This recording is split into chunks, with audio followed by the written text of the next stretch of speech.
Good morning, chat room. We're about to go live.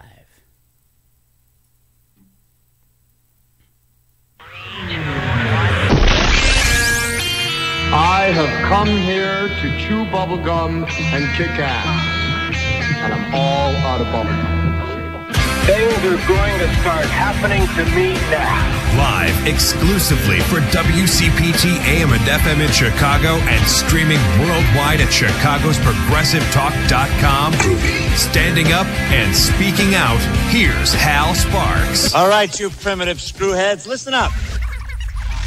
To do the vibes. You know, I have struggled over the last 24 hours to figure out what I would call today's episode. You know, if you watch on the YouTube, you join us in the chat room, you know that I try to add a little bit of a clue to what the episode's about. If you watch it later on YouTube or listen to it on the CPT's SoundCloud page or any of those sources. And last week was easy, eating the lobster. That was simple. You know, there was an element of when you're reading stuff about how Paul Manafort's home has been raided. News is he's going to flip, that his son-in-law, who's married to his daughter, who's having a crisis of conscience, has been hacked, and all of her text messages are talking about how there's blood money flowing through the family's veins all the time.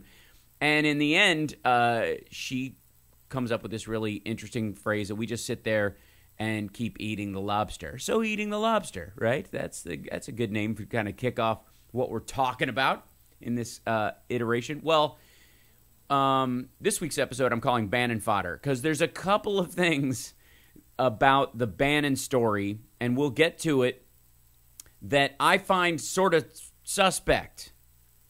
I find curious. For those of you who don't know, and I can't see how you didn't, because the Friday news dump that used to be a part of normal kind of political junkie and even, quite frankly, celebrity news, where if you have some bad news or you have something you don't want covered, you drop it off right after the 6 o'clock news on Friday, because most local news organizations throughout the country would simply repeat what happened in the 6 o'clock broadcast at the 11 o'clock hour for the late night if they hadn't missed it. And with that, they would only add stories to that 11 o'clock hour if they were local, because they could send somebody to the fire or the crime scene or what have you. So local news agencies have traditionally been sort of hamstrung by the fact that they don't have the resources that if a news story comes out at 7:15 after their 6 o'clock news, to start calling Washington or get anybody on the phone, or even if they are in the area, have one of their reporters hop in a car, drive 2 hours, stand outside a location so that they can go live to an empty building and talk about something that just happened. So they just kind of blow it off till Monday. And then what your hope is, I suppose, in news is that over the weekend it's either blown over or dissipated because 2 days have passed and the world didn't end, so what's the big deal? And by Monday rolling around, it might be a story, but you can drum up your narrative. You got 2 whole days where you can take a break and kind of go through, all right, what are we going to say? How are we going to spin this so that we don't, get our keisters handed to us on Monday by all the news outlets, right? So this has been the standard operating procedure since America has had effectively the nightly news, 6 o'clock news on broadcast channels and others. Once we ended the 24-hour news cycle, you got a version of that, quite frankly, that I don't think people recognize, because the assumption is if it's a 24-hour news agency, they got 24-hour reporting going on. That's not often the case. What they have is 24-hour reactions going on and almost no reporting. A lot of times they will rely on journalists and local TV people within those districts where stuff happens if they can get them on the phone in that window, right? So a lot of times they'll just speculate a circle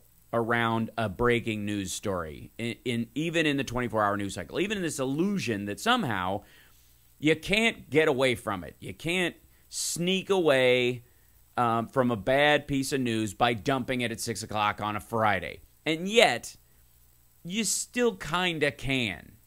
Now, that was up till this year. Now all bets are off, and everybody's paying attention, I think, more than almost ever. Or they've completely tuned out, and it wouldn't matter anyways. I think those are basically everybody I know is either in total news junkie mode or they're binge-watching television shows hoping that this will pass, like most of the history that happened to that Japanese soldier who was in the woods who didn't know the war had ended. You know, somehow life humped. He missed the whole Cold War, you know, is the idea that as bad as this is, if I just keep my head down and focus on my stuff, I won't have to, you know, deal with any of this. And it'll just pass like every other crazy thing we've been through. And there's an argument for that, I suppose. So in case you didn't get a chunk of the news dump last night, President Trump on Friday dismissed his embattled, this is the wording for it on the Washington Post, embattled chief strategist. By the way, embattled in quotes. Every story that comes out of this White House about how someone in the White House is treated, what their relationship or their interoffice relationship is, I take with a huge grain of salt. I don't buy it out front. Not that these guys are that great at Machiavellian message deployment, but that just, Trump doesn't seem to have a consistent emotion in his body. For all that talk about him being a loyalist in his campaigns, I'm a loyal person. I'm loyally loyal. I have the most loyal people. Why wouldn't they be loyal? I do deals. You know, all that business. Apparently not, because he's been jettisoning his staff like countermeasures, like flares when a fighter plane has had target locked on, you know, like deploy flares, whoosh, just to cover so they can fly away. And they've been dumping people left and right. So this is the story. President Trump on Friday dismissed his quote-unquote embattled chief strategist, Steve K. Bannon, in case you mix him up with all the other Steve Bannons running around, an architect of his 2016 general election victory and the champion of his nationalist impulses in a major White House shakeup that follows a week of racial unrest in the country, not in the White House. Because how could there possibly be racial unrest in the White House? They're all the same race. Okay, so with Trump's presidency floundering and his legislative agenda in shambles, administration officials said his empowered new chief of staff, John Kelly, moved to fire Bannon in an effort to tame warring factions and bring stability to a White House at risk of caving under its self-destructive tendencies. Great narrative, good reporting from the Washington Post. I have no reason to disbelieve what they're saying. Here's my hitch, and I am curious with callers if you had a similar reaction. One is Breitbart was effectively a propaganda wing for the alt-right and the nationalist movement that grew under Trump that built him his coalition that was effectively, beyond even a nationalist front, an anti-Mexican front. That they even had to, backbench their other bigotry to drive this particular group. And there was some dovetailing of, while these Mexicans are coming through, I don't know, you might like some Mexicans, you might know some people in NATO, but that doesn't mean Muslims can't sneak in the batch, So that became the story, right? And, to kind of mix and match a couple of different forms of bigotry. But it was specifically this, here comes the march of the Mexicans, that Trump pushed from the very beginning, and Bannon's talent seems to have been like, okay, I can thread that into my tapestry of bigotry, and we could turn this into a movement, man. And he did. And Breitbart became so much of a Trump-driving agency that Ben Shapiro quit, of all things. They have a particularly disturbing entity in Ben Shapiro. He has many what I would genuinely say are bigoted ideals, and yet the pushing of Trump was too much for him. All right, sure.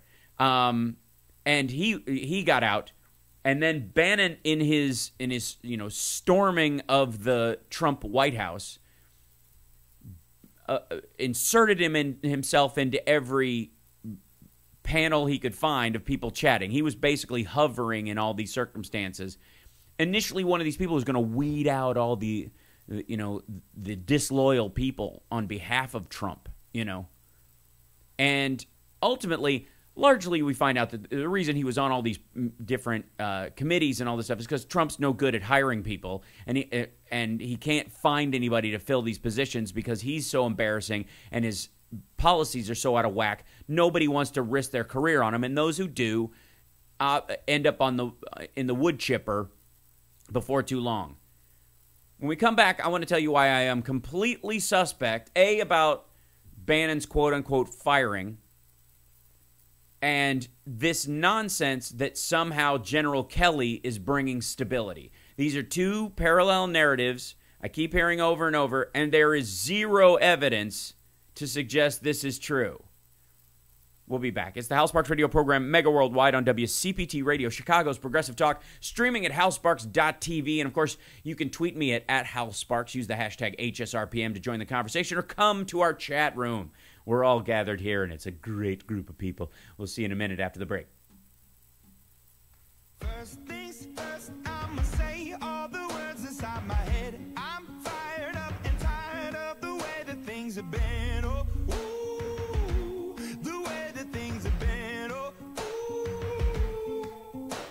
Second thing, second, don't you tell me what you think that I can be. I'm the one at the center. What's happening, chat room? How are you? How you guys doing today? Let me pop you out from behind the thing so I can actually read what's going on.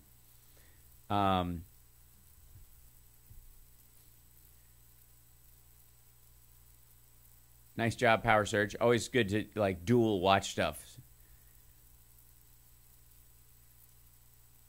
Yeah, EO. I considering this kind of concept that Bannon's all about messaging, that he didn't see this coming, or hi Tom, hey Seattle Suzuki, thanks for coming down to the show. Edward, how are you? Hey, good to see you. Good morning, Julie. What I forget what part of the country are you in, or the world are you in today? You mentioned it, but I'm blitzing on it right now. Antran, good to see you. Robert, good morning. All right. I'm not going to name everybody because then it gets too romper room. But hello. Yeah, I smell a rat too, yo. I don't buy it. Sorry. Best tool for cosplay stuff is a 3D printer. I'm just saying. And there's a lot of cheap ones you can build yourself. Did you see the Vice News report on HBO interviewing the Nazi who talked with Trump's daughter? Her husband, the reporter, was barely able to keep the disgust over the Nazi comments off. Well, yeah. I mean, that's one of the toughest parts. There's two really tough parts for journalists. One is being in a situation where they themselves might be physically harmed, especially if it's a hurricane, because we all know what wind and rain looks like. Somehow they make these people stand out in the middle of nowhere. And the other one is sitting across from a psychopath who's not currently in jail. It's bad enough to be like... 30 seconds? 30 seconds. Sorry. Lovely. It's bad enough that you've got, you interview a murderer on death row or something for somebody who's awful. But these guys aren't, they're not locked up, This man's obviously a lunatic. I'm calling security.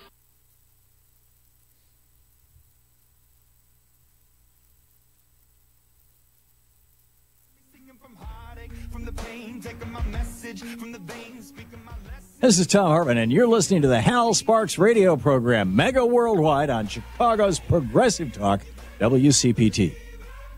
Welcome back to the show. So, by golly, all these stories start coming out, right? All this, there's been strife in the White House, and General Kelly has come in, and there's a new sheriff in town. And this guy is going to, straighten out the whole thing.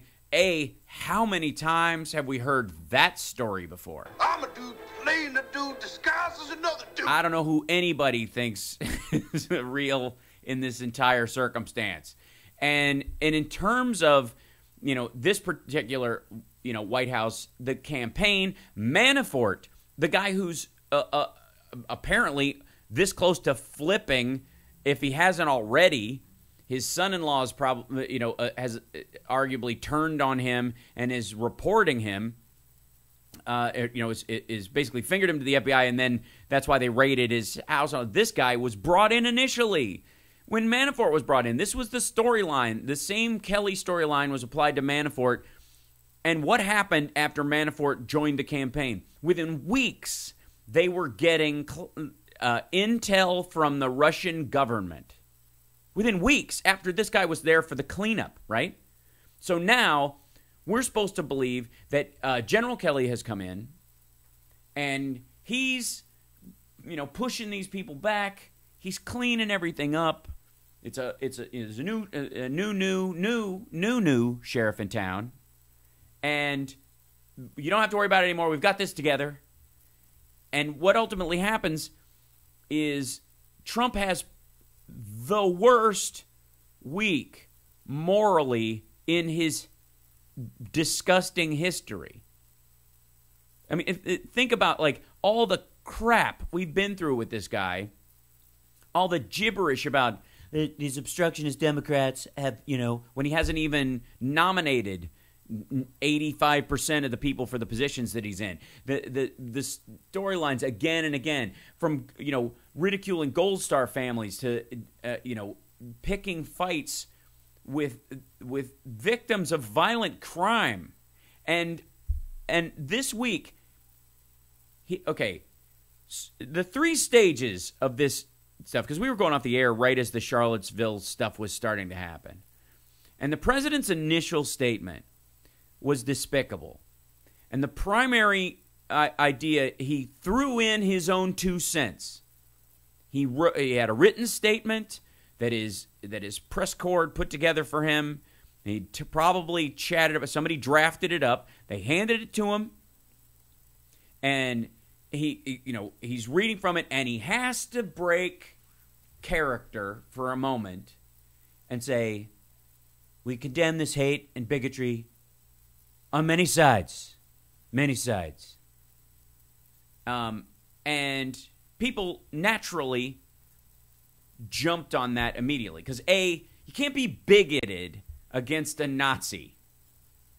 It is not actually possible. You can't be bigoted against a white supremacist. I suppose in the abstract you could be bigoted based on someone's color of any sort because you're predisposed. That's more of a prejudice. But either way, it's just not possible to.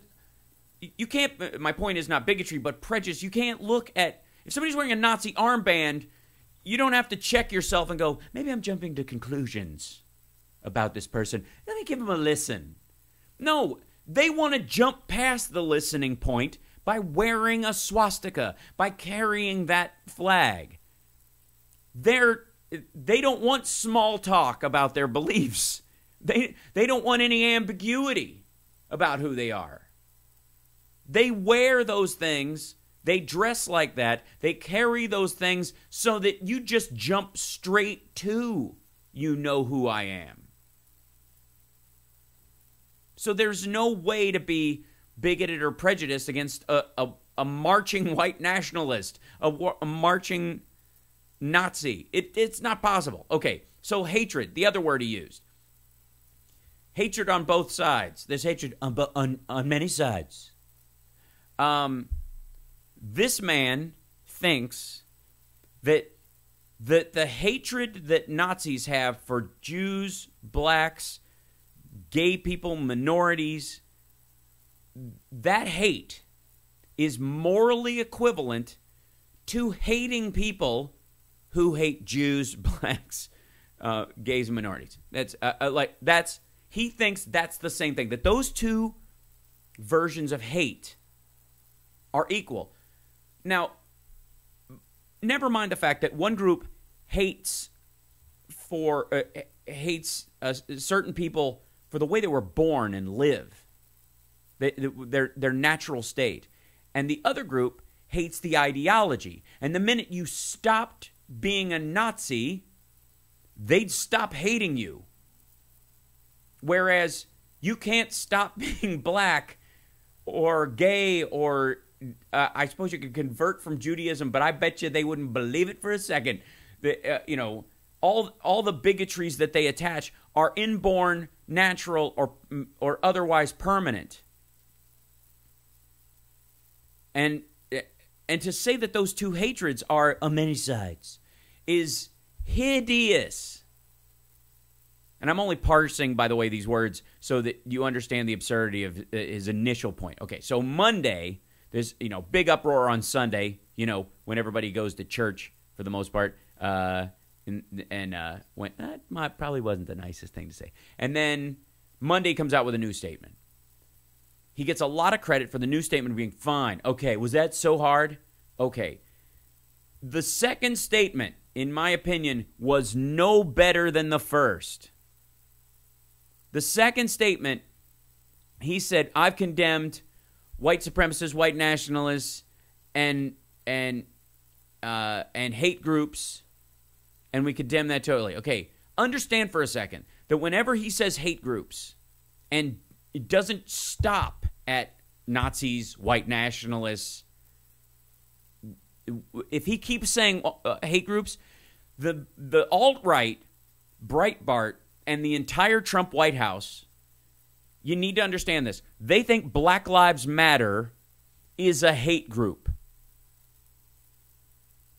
I need to stress that so you understand. They think Black Lives Matter is a hate group. And so what they're doing is not downplaying white supremacy or downplaying Nazis. They're saying, yeah, it's terrible when people yell terrible stuff like that. And I just don't want to see that stuff or whatever. It's, Nazis, Black Lives Matter, all these people are just hateful. I don't need to see that. It's this dismissive kind of quiet Southern white, middle-class racism you see a lot where they're like, well, we don't mention them, but isn't that right, Beauregard? Yeah, we whisper the words when they're around, but we don't yell it at them. That's just not country. So this, whenever you hear them say, and hate groups, that's them winking and nodding to the Nazi groups, and the Nazi groups know this. That's why they followed up, why the Nazis that were a little miffed on Sunday were like, oh, phew, on Monday.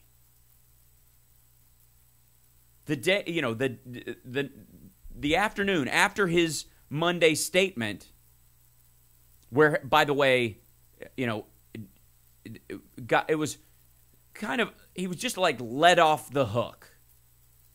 And I believe that to be wishful thinking in my own mind. But this idea that somehow it got better, it didn't get better on Monday. Can we just stop saying that? Because it didn't. It was the same equivocation. It was just done in more structured language.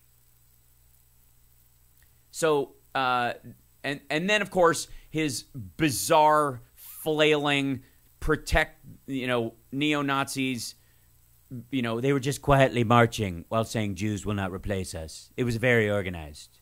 I mean, I've seen riots before. These, black people, they're always running around and very angry. At least when our kind are angry, we walk in straight lines and we carry tiki torches. Monday was no better, and his follow-up statement shows that it was just a springboard. It coiled him up.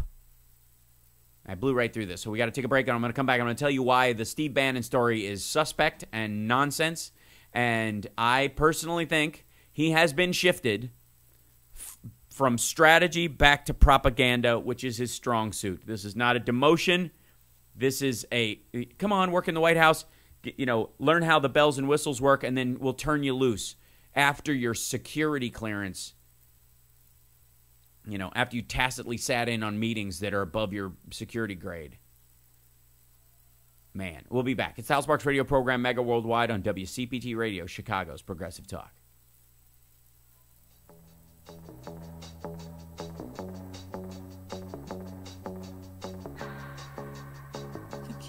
parts of myself. Pick out dust them all, put them back up on the shelf. Kiss my little baby girl isn't me. Am I coming out of left field? Ooh, I'm a rebel just for kicks. I've been feeling it since 1966. I'll be over.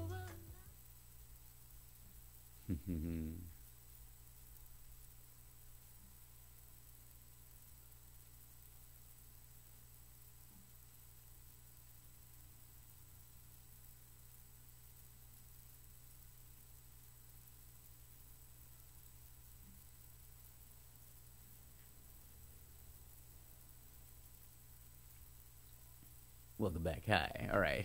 There you go.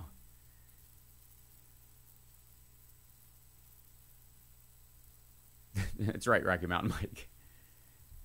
If you're a Nazi without a permit, you're likely to get thrown off the airship by Harrison Ford. Hal, who was that? That was Robert Culp from Greatest American Hero. You cannot go wrong with some straight-up Culpisms. In many ways,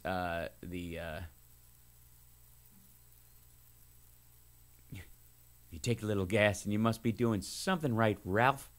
I loved Robert Culp. Such a fun, talented, smart, intense actor. Great work. Just, for years. Just one of those guys, like he was on I Spy, of course, and then The Greatest American Hero, and of course,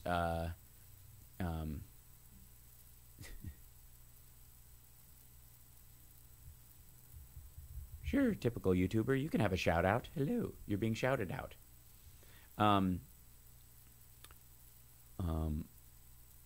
There's nothing wrong with the states removing what? Sorry, I got to back up and look at your storyline.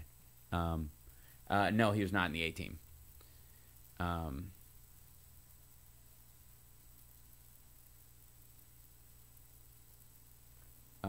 gonna watch The Ground during the eclipse. Oh, buffering? Are you buffering? It should be okay. I mean, it's I've got a fine, heavy stream on my end, it seems.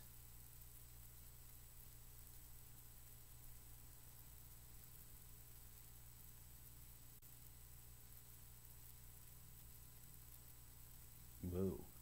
A Boston anti-racist protest is huge. It's great.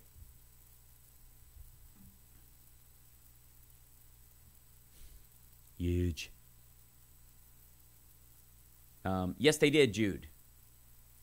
My understanding is that the shadows become very during an eclipse. They have sharply defined borders. That's right. And, you'll be able to look at video of the actual, Passover, and it's one of those things like you can see it, but it's, it's not good for your eyes to look at it. I mean, you need special glass or whatever. But the idea that if you look kind of at the ground as it's happening, it's, as it turns dark, it's kind of cool. 20 seconds. Cool.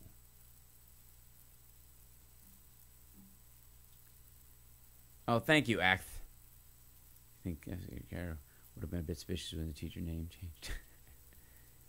Jeez, Ralph, would you put on the pajamas?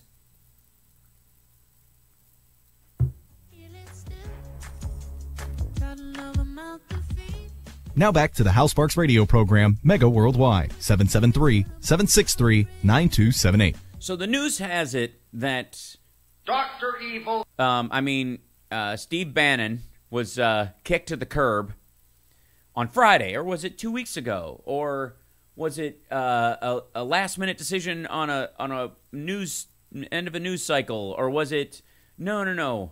We decided to do this a while back. He wasn't that important anyways. And a couple weeks ago when Kelly came in, we decided what the date would be, and we supposed that this would be a good timeline. There's no good time to pull out of Steve Bannon, and you don't announce it to your enemies ahead of time, because if you mention the Steve Bannon, then everyone would sneak in before. So Steve Bannon's out, and this is the suspect part of the entire narrative that makes me think it stinks to high heaven. This is it, okay? The overall story has been that General Kelly has come in and is cleaning house. He's brooming people left and right. He's making sure that only people with, real business have a chance to talk to the president. I guess he's making sure they don't slip, Alex Jones conspiracy theories into the news pile that the president's supposed to, flip through on the toilet as he tweets every morning. And in terms of Bannon, he came in and he was like, I'm going to keep this Bannon guy away because he's trouble. These white nationalists and this kind of racist narrative, we gotta handle that, right? We gotta make sure that we gotta make sure that these people know their place in here, and this is not something we support. We do not support the ideas of Breitbart and the alt-right and this Nazi-esque movement that's stinking up the West Wing, and refuses to use any kind of like proactive or any kind of cleanser of any sort, like just some Neutrogena, man, for Pete's sake, or lay off the gin. But allegedly, Kelly's coming in and he's going to clean house. This is the story we've all heard, that and Bannon's leaving. It has not only done this, but it's also will help the White House craft a message that's more on point, will help get the president's agenda through. You won't have all these other people throwing stuff at him that will make him make the wrong decisions. Like, basically, that if he's getting the right intel, he'll make the right decisions. This is the generic, President Kelly is going to fix all this. I call BS. There is no point of this that makes any sense, because the other outlying story that has been brought up again and again in all this is that Bannon hasn't been in contact with Trump for weeks. This is the constant conversation. Yesterday was all about and it's not like they were really close. Mr. Bannon, which was Trump's little nickname for him. This is I think this is him saying it. Hold on. And I like him. He's a good man. He is not a racist, I can tell you that. But we'll see what happens with Mr. Bannon. But he's a good person, and I think the press treats him, frankly, very unfairly. Okay, so, and then he tweeted this morning, what a lovely person, that's insert name here. Thanks for working, ... at building. You were great. Peace. I'm not going to write your name all the way again. And it was the most tepid, broomed, I don't care really anymore, kind of nothing tweet compared to the ferocity and the support that he throws behind certain people. And understand that Bannon was right back at Breitbart at 5 o'clock, right after he took his box of stuff, and his government-issued aerosol of Febreze, and went back to Breitbart almost immediately. But the storyline has been that General Kelly's cleaning house, that now that Bannon's not around, and he hasn't really been around for a couple of weeks, this is just the natural conclusion of Bannon's, I don't know what he was doing at the White House if he wasn't engaging with the president, attending meetings and then not expressing what he heard. He was 2 weeks of being paid as a senior advisor, but he was given his 2 weeks notice like it's some sort of, restaurant job. Okay. So this is the problem I have. If he hasn't been talking to Bannon for 2 weeks, and Bannon is the problem and is the seed of this problematic white nationalist thread going through the White House. If he hasn't been talking to him for 2 weeks, then what was that press conference about? What was that defending Nazis and saying that anti-Nazi protesters and a woman who died are on equal plane with marching Nazis, and this idea that they were quietly marching over a statue the night before with their little tiki torches yelling, "Jews will not replace us," and there are plenty of fine people in that crowd. The only fine people in that crowd possibly would have been undercover journalists and FBI agents who were walking amongst these people. That's the only way you could say there are fine people on both sides, is that there were two moles in there making sure that these guys didn't have incendiary devices. So they walk around in the crowd to make sure. Which absolutely happens. But that's not what he's talking about. That's not what Donald Trump was talking about. Donald Trump was saying that there are fine people in that group, and he meant this very same people who were yelling, "Jews will not replace us," which is why Jared and Ivanka's longtime rabbi rebuked his comments. There is nothing in this circumstance that says that there is any truth to, now that Bannon is gone, the white supremacist thread that has been running through how the White House handles things like Holocaust Remembrance Day or the death of a protester who was there to stand up against Nazis and white supremacists who were simply there because they didn't want a Confederate general's statue taken down from a public park in a state that was a border state during the Civil War. A state that was divided itself. A state that basically, the division of that state, the creation of that statue was meant to be a stake into the lack of a win by the South. That they were basically, this was a border state, we were divided, but we're going to make sure that there's still monuments to our cause until we start this nonsense up again with our South shall rise again. It's nonsense. There's no way that the only reason Trump is saying white nationalist crap or defending Nazis is because of Bannon's influence, if Bannon hasn't been influencing him for 2 weeks and this all happened this week. And there's no way to say that General Kelly, whose only public, I guess, display of note is wincing with his arms crossed as the president defends neo-Nazis. I don't buy it. And I certainly don't buy that now that Bannon's out, they're not talking. Or that Bannon hasn't just decided. And by the way, Bannon has said yesterday that he's going to go to war against Trump's enemies.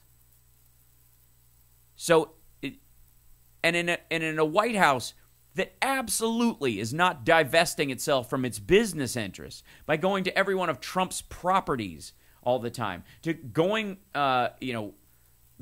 almost everything is a display to raise the family financial stakes. The idea that now that Bannon's out of the White House and back at Breitbart, that there's some sort of a wall or a line? Are you kidding me? It's an absurdity.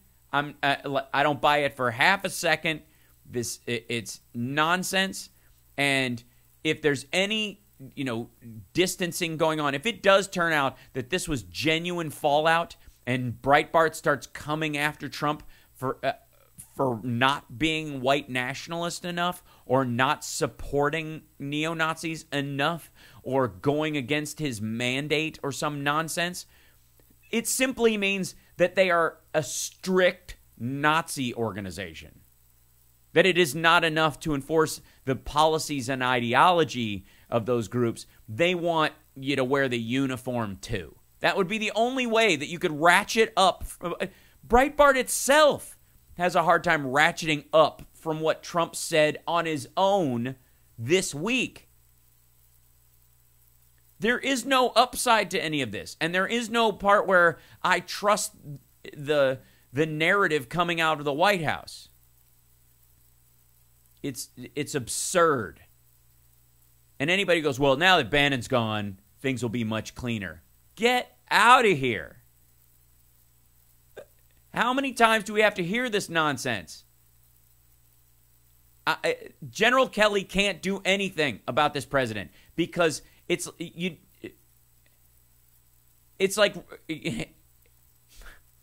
at best, at worst, it's in his genetic structure, in every cell in his body, to be an ignorant, dismissive bigot.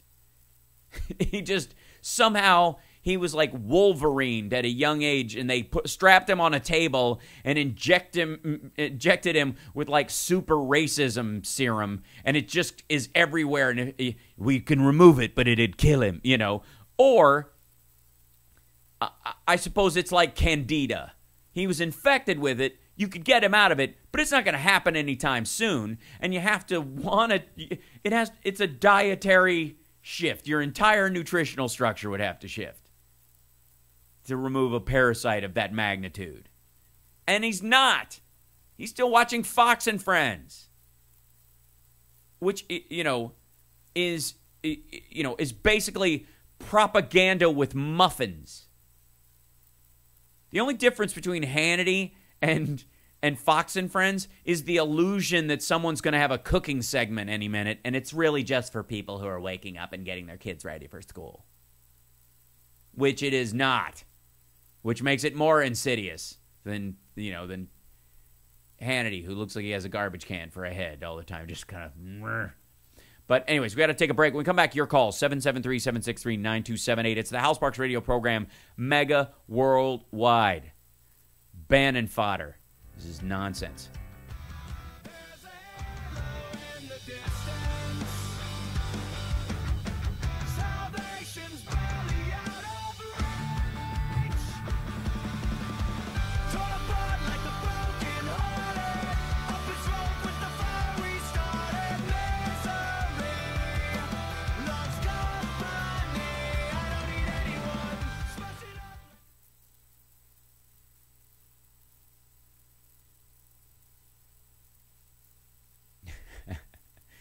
TV on Boston comments. Protest is now basically 30 people or so surrounded by the whole city of Boston.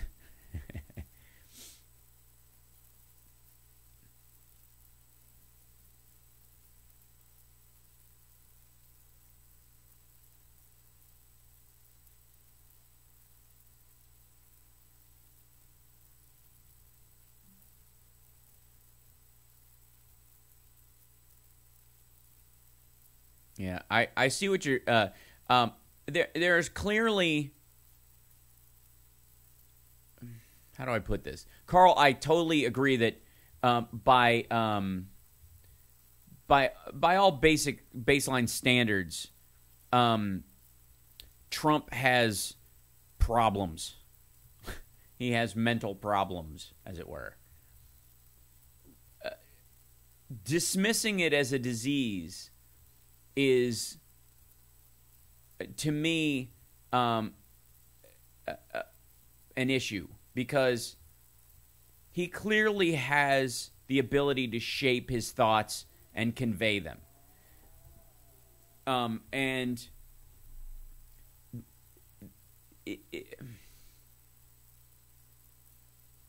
I quite frankly, I think his personality issues can be labeled as mental diseases, but that doesn't make them mental diseases. They are so egregious, but they are based on his actual personality, his actual self, his actual vision of his self, not a screw loose or a missing, a genetic issue in his brain, or syphilitic pores or whatever.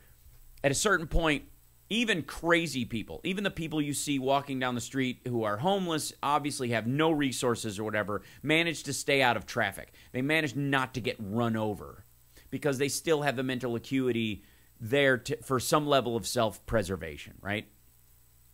And 15 seconds. Thank you. So while I think there are it's important to recognize the many varieties of while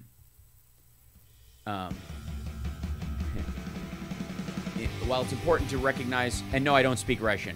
I read it very Now poorly. back to the Hal Sparks radio program, Mega Worldwide, 773-763-9278. So let's take some calls. Lady B, do we have some? It's going to be hard to believe after this week that we don't have at least one because, man.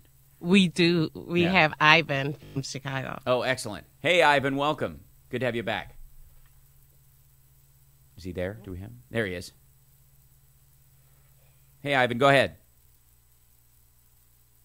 Nope, I don't hear him.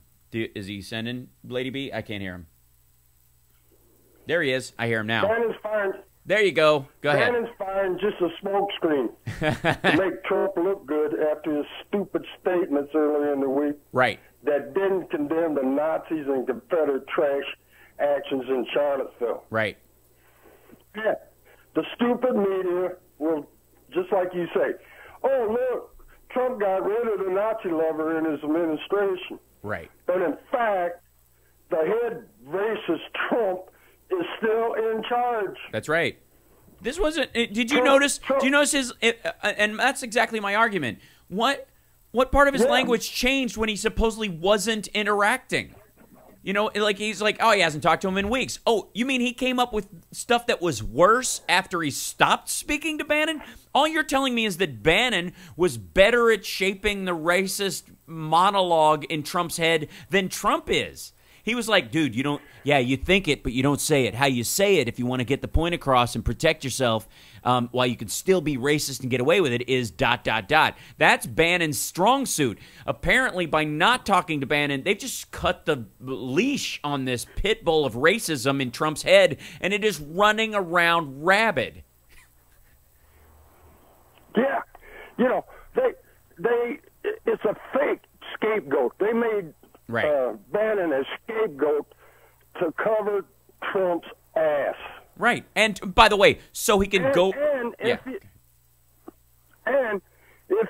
he really was firing Bannon out of the to do the right thing, right? Guess what? That proves he has no loyalty to nobody. Right. That's the funny part. I'm a loyal person. I'm loyal. Okay, I'm loyal. Yeah. I'm loyally loyal. I'm always loyal. I got the best people. Why wouldn't I be loyal to them, folks? And I don't want to golf either. I'm loyal, and I'm not going to golf, and I work really hard, and I make deals. Even though I've been here for 7 months, I haven't made a single deal. I'm still coasting on Obama's economy and patting myself on the back for it. And at the same time, you know, I don't need any of these people. I did this all myself. And yet I'm loyal, and I know how to make deals. Like, it's the stupidest. I like, after this week, anybody who has got this guy's back, I mean, like, you find yourself do you find yourself in the curious situation of, like, defending people? You're like, I hate that dude. Why in the world would I, like Bob Corker or something like that? But you're finding that there really is a difference between, like, stable human beings who just have a different political philosophy and this nutcase. And it's almost helping some Republicans normalize themselves because he's the standard, which I also don't let them off the hook. Like, Corker is not allowed to normalize his nonsense and his, entrenched bigotry because of Trump's overt bigotry. You know what I mean? But they're able to do it. I know exactly what you mean. Yeah.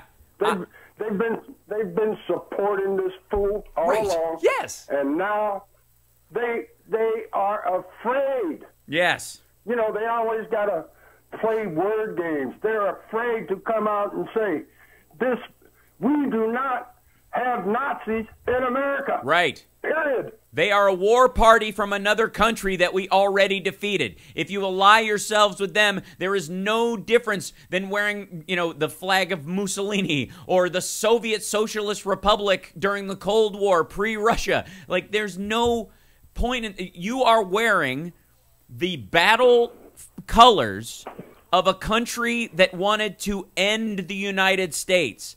At what point do you think you're any different than somebody carrying an ISIS flag? The last, remnants of brain cells in their head should be at least curious about that particular bifurcation, that inability to see that, this country, that flag, and the Confederate flag both declared war on the United States. The dissolution of the United States was the point of both of those flags.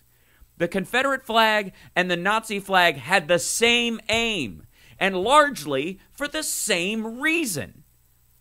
The Confederate flag was to defend slavery and to fight against the equality of black people and, by the way, all indentured servant races, including, for a lot of groups, the Irish. They captured Irish kids by the tens of thousands and forced them into indentured servitude in the South. That was for people who didn't want black people in the house, right? They literally, it wasn't just their hatred of black people. They weren't limited in their bigotry. They had an extensive external bigotry.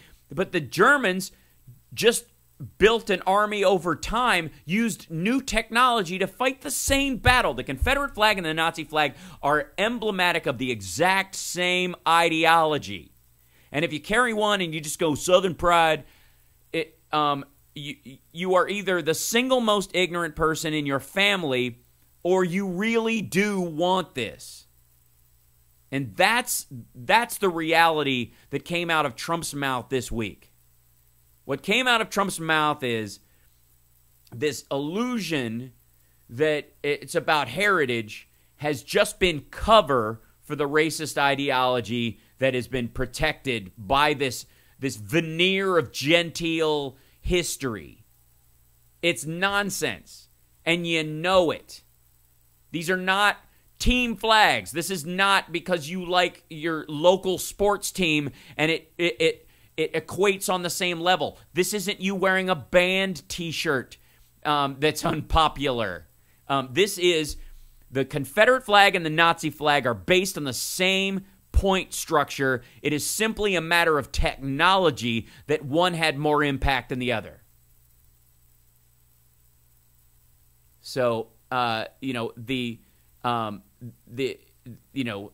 idea that somehow you're okay with that flag itself is you're either comfortable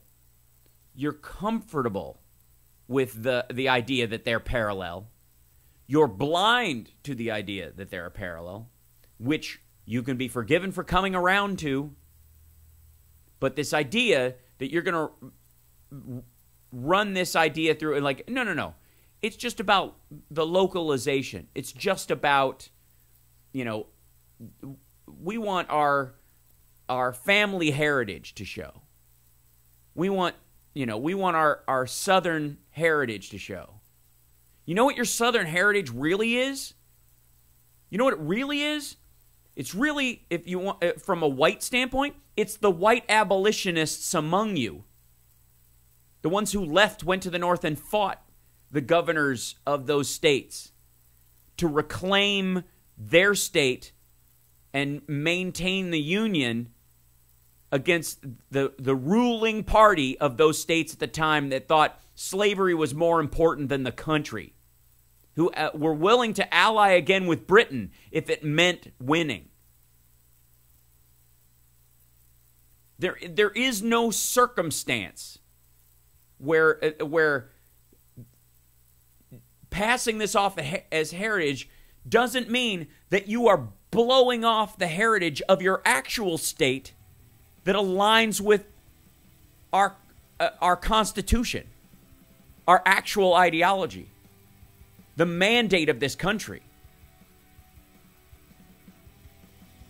You know, only half of the people who signed the Founding Fathers who signed the Constitution, the Declaration of Independence, were slaveholders? Only half of them.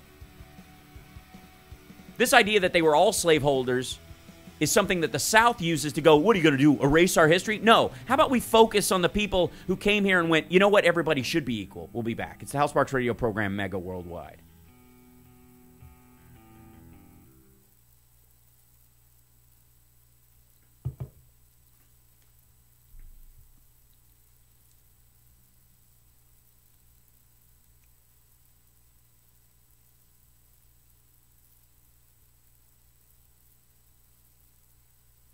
Yeah, I am in rant mode because I, like, I've had to sort of cap this stuff all week as I've been running around. Like, as how does your head not? Holy shit! And hi to everybody who is tuning in because they watch Lab Rats and whatnot. Bless your hearts. This is very political in this show, so I'm glad you joined me. I'll put up other YouTube videos or do a little question time for that if you don't kind of get what we're going through. And to our troll who we kicked to the curb earlier, who was saying that the counter protester, that they got bottles of urine thrown at them. I don't advocate any kind of violent interaction, and the Antifa, certain members among them are not in control of their stuff. I don't think SRH is a troll per se, so we'll give you room to be, it's okay. The idea. Oops, my little light went out. Maybe the battery died. I don't know. Echo, turn on Hugo. Okay. Yep, battery's dead. Hold on, I've got to fix something. I'll be right back because actually isn't. Yeah, looks all right. It's just secondary light. But anyways, so the guy was saying, what about the Antifa protesters who were throwing bottles of urine and all that kind of stuff? I don't support that in any way. Never do. Not in any circumstance. Equating that with running someone down with a car, or saying that the hate that the people are throwing bottles of piss on people who are saying Jews do not replace us is the same as the hate that's coming from those people is the same, means you think that. The only person who would say, what about the Antifa? Just stop it. Say that you think Jews and blacks are that Jews are weaponizing blacks to take over your white country. Just say it. Stop tiptoeing around this nonsense and pretending you don't think that. Hail Hydra. Yeah. Here you go. Echo, tell me a joke. Knock, knock. Who's there? Figs. Figs who? Figs the doorbell. It's broken. Adorable. Hold on, I have to go get a plug. I'll be right back in just one moment.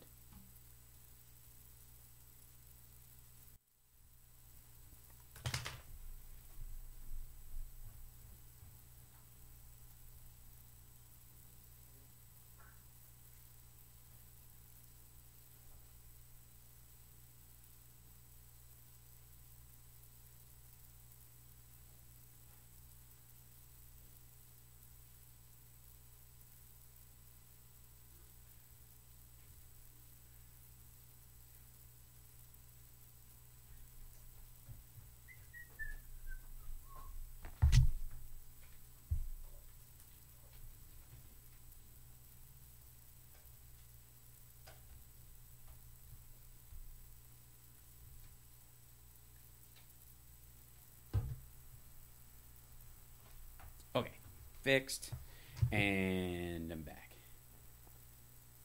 Hold on. There we go. Come back now.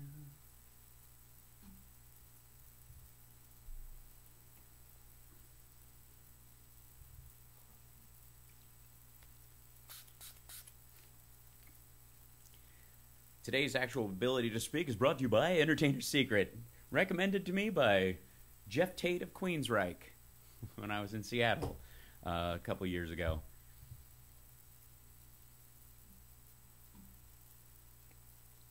Thanks, Doc.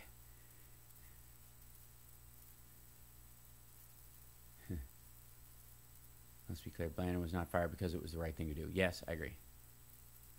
Thanks, Julie. 30 seconds. What? All right. Banaka. Oh, man. Carl, you and I are in the same window when Banaka came out, and the thing in high school used to be take how many sprays of Banaka could you stand? So, like, in high school, that was like, these are two, like, rednecky, stupid things that were trends when I was a kid. Hi, Oliver. Horrible. One was the most innocuous was how many Banaka sprays could you take? That was in high school. I did that in Chicago, really, but it was like just until it was too much because there was so much like alcohol in it that it just burned your tongue. And then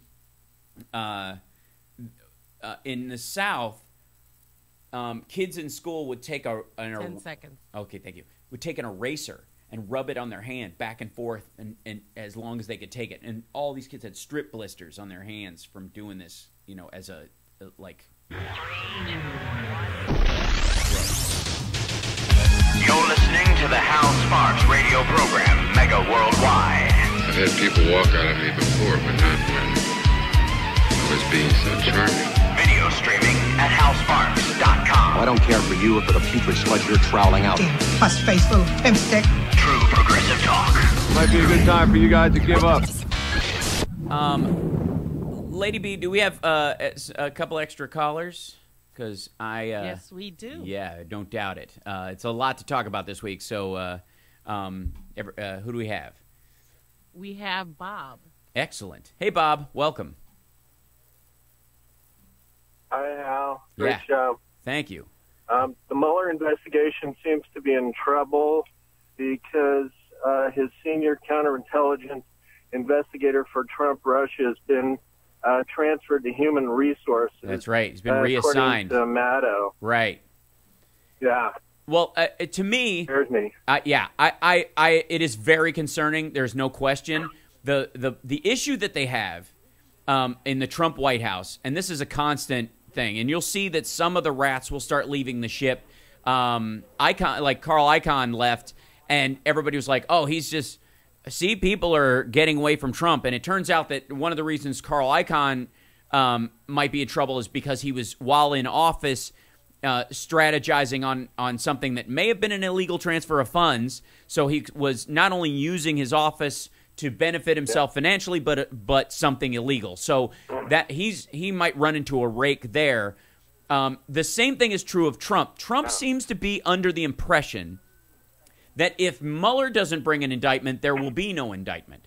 That the House and the Senate will simply see, they're going for him right now. The House and the Senate will just kind of ignore this because he controls the Republican House and Senate, and therefore the investigation, if he could just get rid of Mueller, the whole thing will just go away. Well, everything that Mueller collects as evidence and all this stuff, it gets kept for a window of time. And I don't know what what would be effectively the statute of limitations on crimes that he's particularly going to, because it does matter point to point, because there's so many indictments possible during this whole grand jury thing, that each one of them has a different different terms of length of time. A lot of the evidence has to be held until those files are charges once you've gone into the grand jury process, especially if he shuts it down. Now, I think one of the best things that can happen to this is that Trump shuts it down fully, because nothing will kick it into high gear. And this week, his kind of racist outburst was the one thing that I think undermined any position he had where they felt like protecting him. There are Republicans who would run interference for him. A lot of those guys have to pretend they don't like him right now. This would be a terrible window of time to get rid of him. And again, we still go back to the process of who he has to fire him in the first place. And he said he won't. We'll see. He's definitely trying to hamstring this thing. But I think, and you've seen much of this stuff. I'm sure you feel like this. Like, how do you not see all of his stuff? No pun intended. How do you not see everything that Trump has done business-wise is suspect, is full of sketchy business ties to both Russia and other money launderers. And the reality is, you can't. It's all there. You can't take your eyes off it. It's not hard to find. This idea that it is the one thing that I think Trump thinks that if I can just stop the investigation, nobody will find this stuff out. When Washington Post is like tripping over all this stuff. So imagine what Mueller's team has. I really think it's past the point of him being able to pull the plug and it not do anything. I really do. And I was there was a sense of relief to some degree after Monday's cleanup when he totally went, full like neo-Nazi protectorate, that I was like, okay, that's it. There are 6 senators on the Republican side who will go, this investigation needs to continue if he fires Mueller. There's 6 of them, if not 10. And some of them will go because they want Pence and they just want to get their tax cut through and they don't think Trump will be able to do it, so they're ready to jettison him the way he's jettisoning Bannon and all this stuff. There's no reason to be loyal to this man. He is not loyal to anybody else. So to them, he'll just go off and just kind of scream about the system, and they'll just kind of, yeah, whatever. And they'll use him as a useful idiot every so often. But it is concerning, but again, it's kind of like the G20 summit. Trump went to the G20 summit, made an ass out of himself. But one of the things that was the most ridiculous was, I don't know if you remember this, he forgot to book hotel rooms. The hotel magnate forgot to book a hotel. So they all had to stay at at a government compound that was lended to them temporarily for the staff and for the president and everybody. That's who Mueller is up against. A guy who forgets to make arrangements for the G20 summit. There's no point where, oh my God, they're going to, even all of us were going, why the hell would Manafort have all this stuff in his house? Because he's stupid. Because Trump surrounds himself with stupid people. And it is only their arrogance that they've gotten away with this, or the fact that they are financially entrenched in New York real estate so much that it would be damaging to the New York real estate market as a whole to go after him. Therefore, they've given him a pass. That protective bubble is what has covered Trump up till now. And there's only a certain point where the tipping point. We may be going to different colleges, but I want to stay together. Me too. Did I go away? Did we take a break? modern What was that? Romeo and Juliet. Oh, I see. That's a ad coming up on the page. I was listening to the audio from Trump. Beg your pardon. I'm glad Daily Kos is making money, though. So I thought I'd blown past the break and we had to go to it again, which I tend to do. I understand. So I appreciate the call. You're absolutely right. There's a point. There's reason to be concerned. But I will say that I think we're past the point of no return on some of this. And after this week of him both sidering the neo-Nazi issue and then never calling the woman whose daughter was killed, and then conflating her and her death to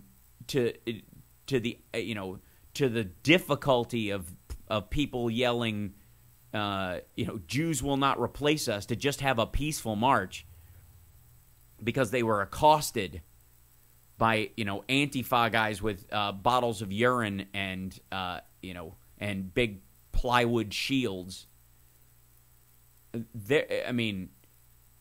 After this week, it's incredibly hard for me to see him getting away with firing Mueller easier than the week before. And so the undermining, you're right, will be coming from trying to decimate the team a little bit. But Mueller gets to put together his own team. There are lots of other people who are willing and able to supply information to this. There is an increasingly growing group of people, and there's certainly a bunch of Republicans right now who made phone calls to Mueller the day after this ridiculous racist press conference the president gave that made them react, and go, look, this guy's going to ruin me and everybody in the Republican Party if we don't get him out here. Is there any way I can help? So, there you go. We have time to take. Let me take one more call so we can take one if we got. Yes, we have another Bob. He's from Michigan. Excellent. Hey, Bob, welcome. Hello, Hal. Hi. Well, actually, I'm from Indiana, but I'm close enough to the border. You could call me Michigan. That's right. Okay. Michigan City. Gotcha. Go ahead. Well, here's another fine mess the Republicans have gotten us into. Mm-hmm. seems like for quite a while, seems like forever that he's been in office, Yeah. Trump was kind of the president of ambiguity, but don't you think he's pretty much let the air out of that bottle now this past week? No question. No question whatsoever. And like I said, there's an element of relief I felt when he did that. Because Monday, I felt like I was the only person, and I said this on Twitter immediately. And then I put another statement up a couple days later. I was like, stop saying Monday was better. It wasn't better. He just shaped the language better. If anything, that's the Bannon influence of how do you hide your racism? You couch it. How do you couch it better? And that's exactly what happened. He went other hate groups. We hate all hate groups. Well, I think you just means the ones who overtly act on their hate as opposed to legislate it or behave in such a way that they're racist, or that you're okay with. When he said other hate groups, make no mistake, they mean Black Lives Matter. They mean the Anti-Defamation League. They mean the Southern Poverty Law Center. They think that the Southern Poverty Law Center, watch any of the ridiculous, alt-right videos on YouTube, and you'll see they view the Southern Poverty Law Center as an affront to free speech and a violent group that that shuts down people's funding and chokes off. They really think that. They really do. Well, he really graffitied over Eddie Good. He might have thought he tried to do after. Oh, no question. And it made him mad that he had to clean it up. That's why he screwed up so badly the next day. That's why his infrastructure statement. Understand, that's what that was supposed to be about. They weren't even supposed to take questions. He was supposed to come out and announce that they were going to help, build, ridges and bridges and roads and all this other stuff. And understand, who's against infrastructure investment? Republicans. Every time the Democrats have tried to create Obama floated an infrastructure bank. The idea that you could literally have a subset of the Fed, that the interest that goes on the lending of money in that particular bank goes to infrastructure. You would make billions of dollars through that purpose, and it would stay within the coffers of the United States. All this BS you hear, it's so hard for me not to swear about some of this stuff. All this stuff you hear about we need to audit the Fed, and the Fed is this, Illuminati, blah, blah, blah. They always push on the right. One of the ways you would curtail that is an infrastructure bank, okay? One of the ways you would fix that is an infrastructure bank would be part of the Fed, but all of its profits would go to building infrastructure instead of being a private bank. And that's why the Republicans are against it. And the idea that somehow Republicans are going to sign off on this, well, we spent $3 trillion on the Iraq War. Why don't we spend $1 trillion on our roads and streets? Well, who was saying that but Democrats the whole time? And this is just him saying something to be liked. I don't even think he knows. The only reason he's interested in building infrastructure is because he knows all the contractors. This is again his business interest. You don't think he owns subsidiary contracting interests? That he doesn't have investments in large contractors in the entire country? Through years of building buildings or being, tangentially tied to building, large buildings and the like. And there's only a few companies, just like Halliburton. This is the same Halliburton nonsense over again. So he comes out to do this thing about infrastructure and then can't hold back. He can't stop himself because he was so mad he had to just decry white supremacists the day before, and he didn't. He didn't just decry them. He said other hate groups. And when he says that, he means BLM. It's maddening. And you guys know how I parse language all the time. When I see somebody make a statement, that non-apology apology we hear all the time. I'm so sorry if someone was offended. That's not an apology for what you said. That's me calling you a wuss for getting upset. Right? Understand that. Anytime you see somebody, I apologize if I offended anyone. Just means I apologize if any weak person heard this. That's what they mean. Understand that. Let there be no ambiguity. That when somebody says, I apologize if I offended anyone, and doesn't rebuke what they actually said, it's phony. It's a wink and a nod. It's a dog whistle. And that's exactly what Monday was. And you could tell because he couldn't hold it in for 2 days. 2 days later, he had to flip out. Thanks for calling. We got to take a break. More of your calls after this. 773-763-9278. Oh.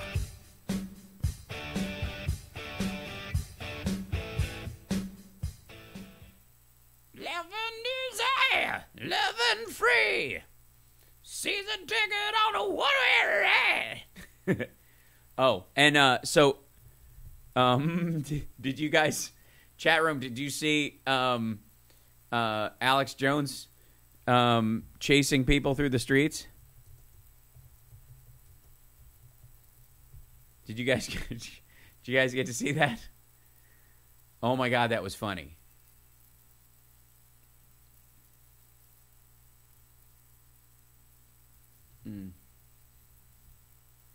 I agree, Carl. Yeah. Oh my God, you haven't seen that? Oh my God, it's so funny.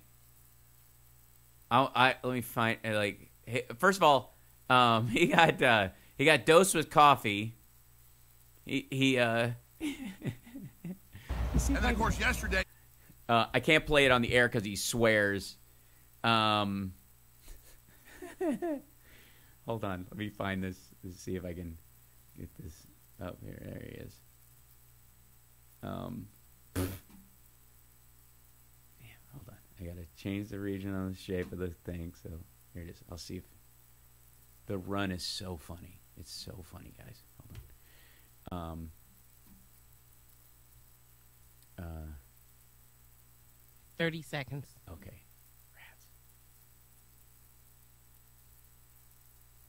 And your lines are full. Oh, yeah, I bet.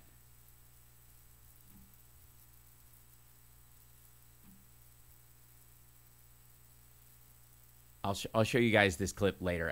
I'll do it as a post show, okay? Because I can't show it on the air because he swears a lot. It's so good, though. It's so good. Oh my God, it's funny.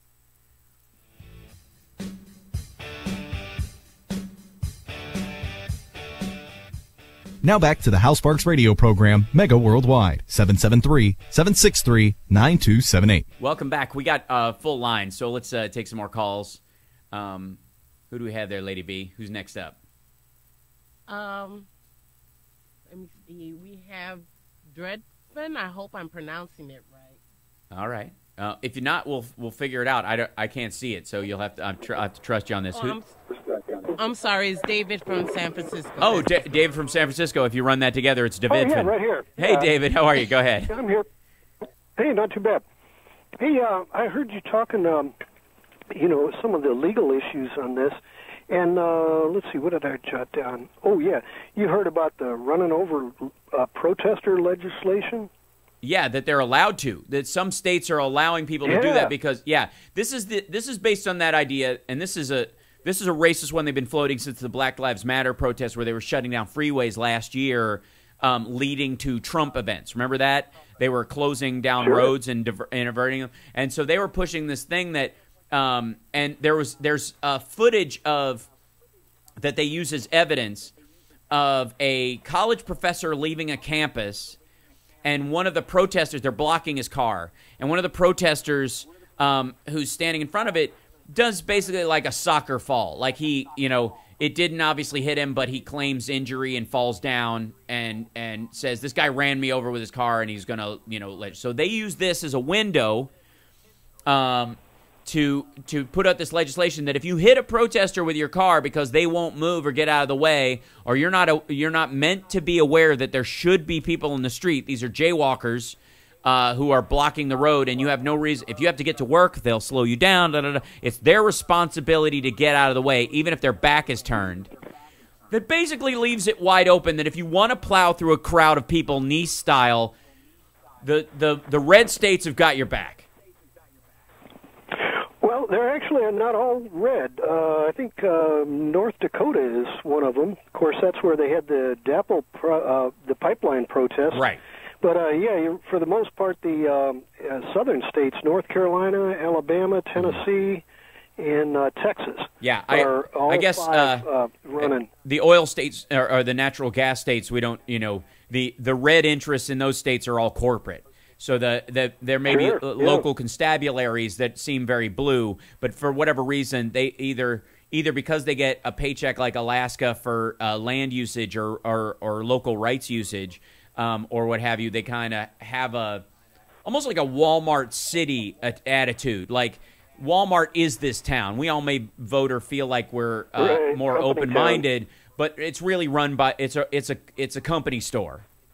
Is effectively it's outside the That's mine. The old expression for it. Yep. Yeah. Hey, one other legal deal. You were talking about Carl Icahn and resigning from Trump's commission. Right.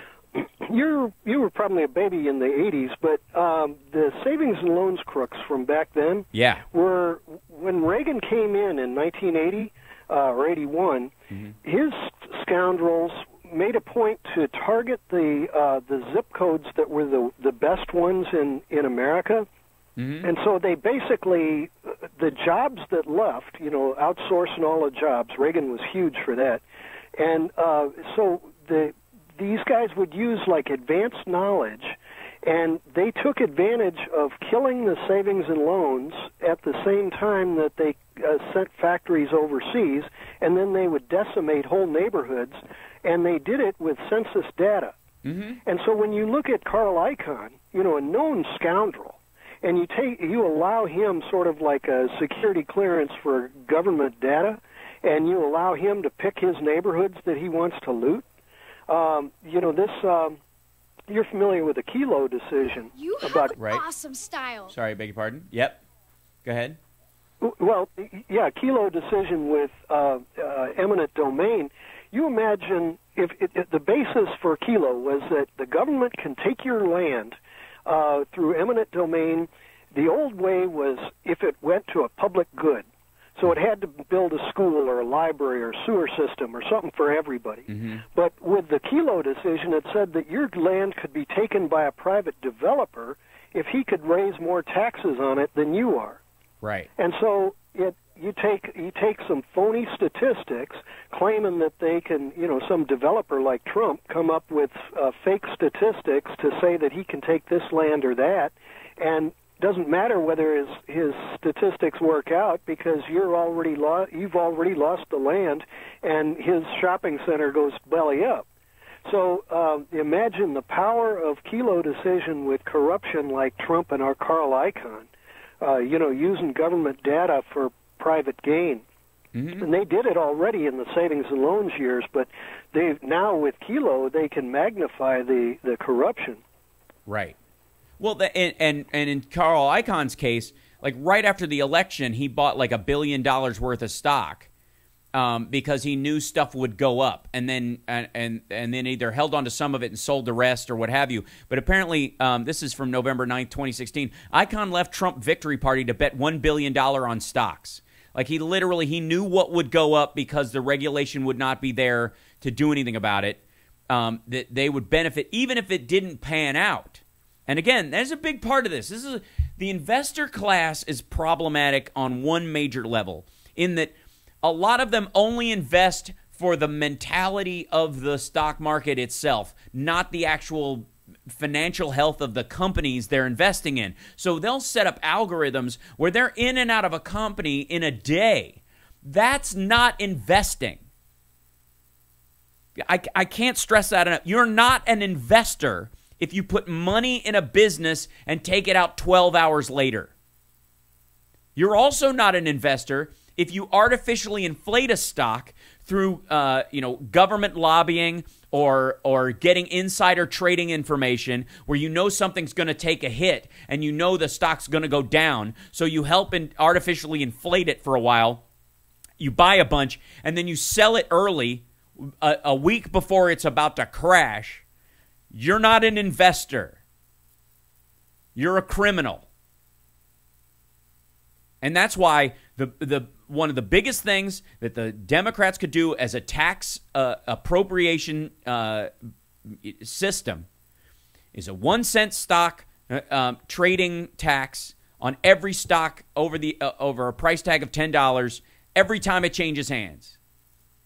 Every time you sell a stock that's over $10 a share, so all small businesses are protected. Most are $2 or less a share that are in there. If it's over $10, every time it's bought or sold, every single share, it's a penny. It wouldn't cost the people who trade and invest anything. It wouldn't affect you long term. It wouldn't diminish your reason for investing at all if you're intending to stay with the company. But if you buy and sell stuff in 2-hour and 5-hour increments, it would definitely cost you. And discouraging that kind of phony investment is important. We got to take a break. I wrote over that because it was such a good call. We'll be back. It's the Hal Sparks Radio program, Mega Worldwide on WCPT Radio, Chicago's Progressive Talk.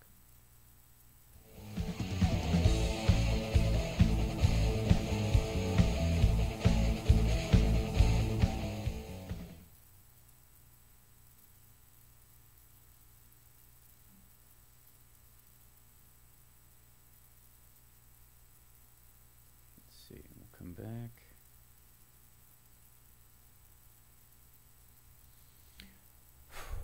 Yeah, I'm a little wound up today, guys. This stuff is, it's like a coiled spring. So,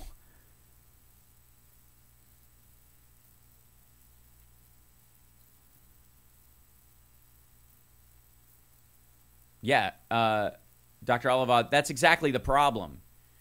And we've literally had problems with those algorithms artificially not they're AI effectively. They see something tip a certain way. They don't know it's because there's no value in it. They just look at it because people are shifting to something else. So they think this stock is crashing, so that goes down, and then the tech sector starts to go with it, or whatever sector it's attached to because of mutual funds, and everything creates this inverted bell curve of, oh, this must all be bad. And the algorithm, instead of a human trader who make the same mistakes occasionally but not as quickly, and can be talked out of it, can tank an entire system.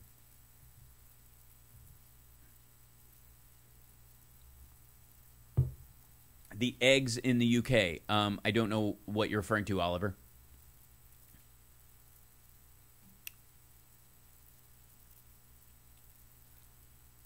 I don't know if that's an analogy or actual eggs or what do you mean? By the way, I heard you on St. Louis radio this week. Oh, that's cool. I'm glad it reached down there. Asked the cop, WTF, you mean I can hit someone or literally just follow too close and get the same charge? He said, yep. Yeah. Like madness.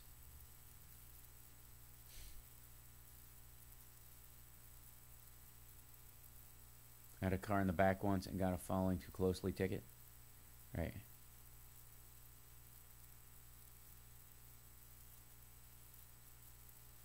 Yeah, we are, everybody keeps, anyway, did you get to see the Alex video? Yes, I did. I'm going to play it. I think we might have time to play it right now because of the break. Let me see. Let me see if I can bring it up.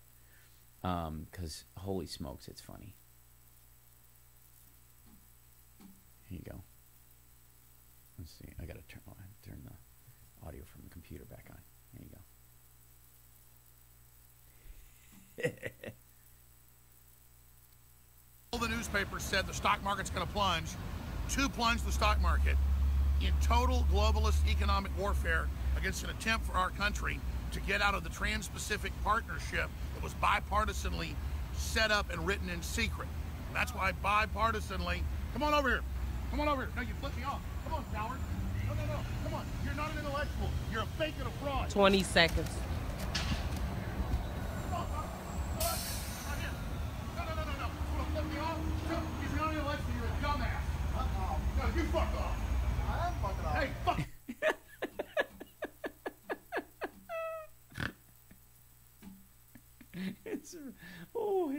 His run is precious.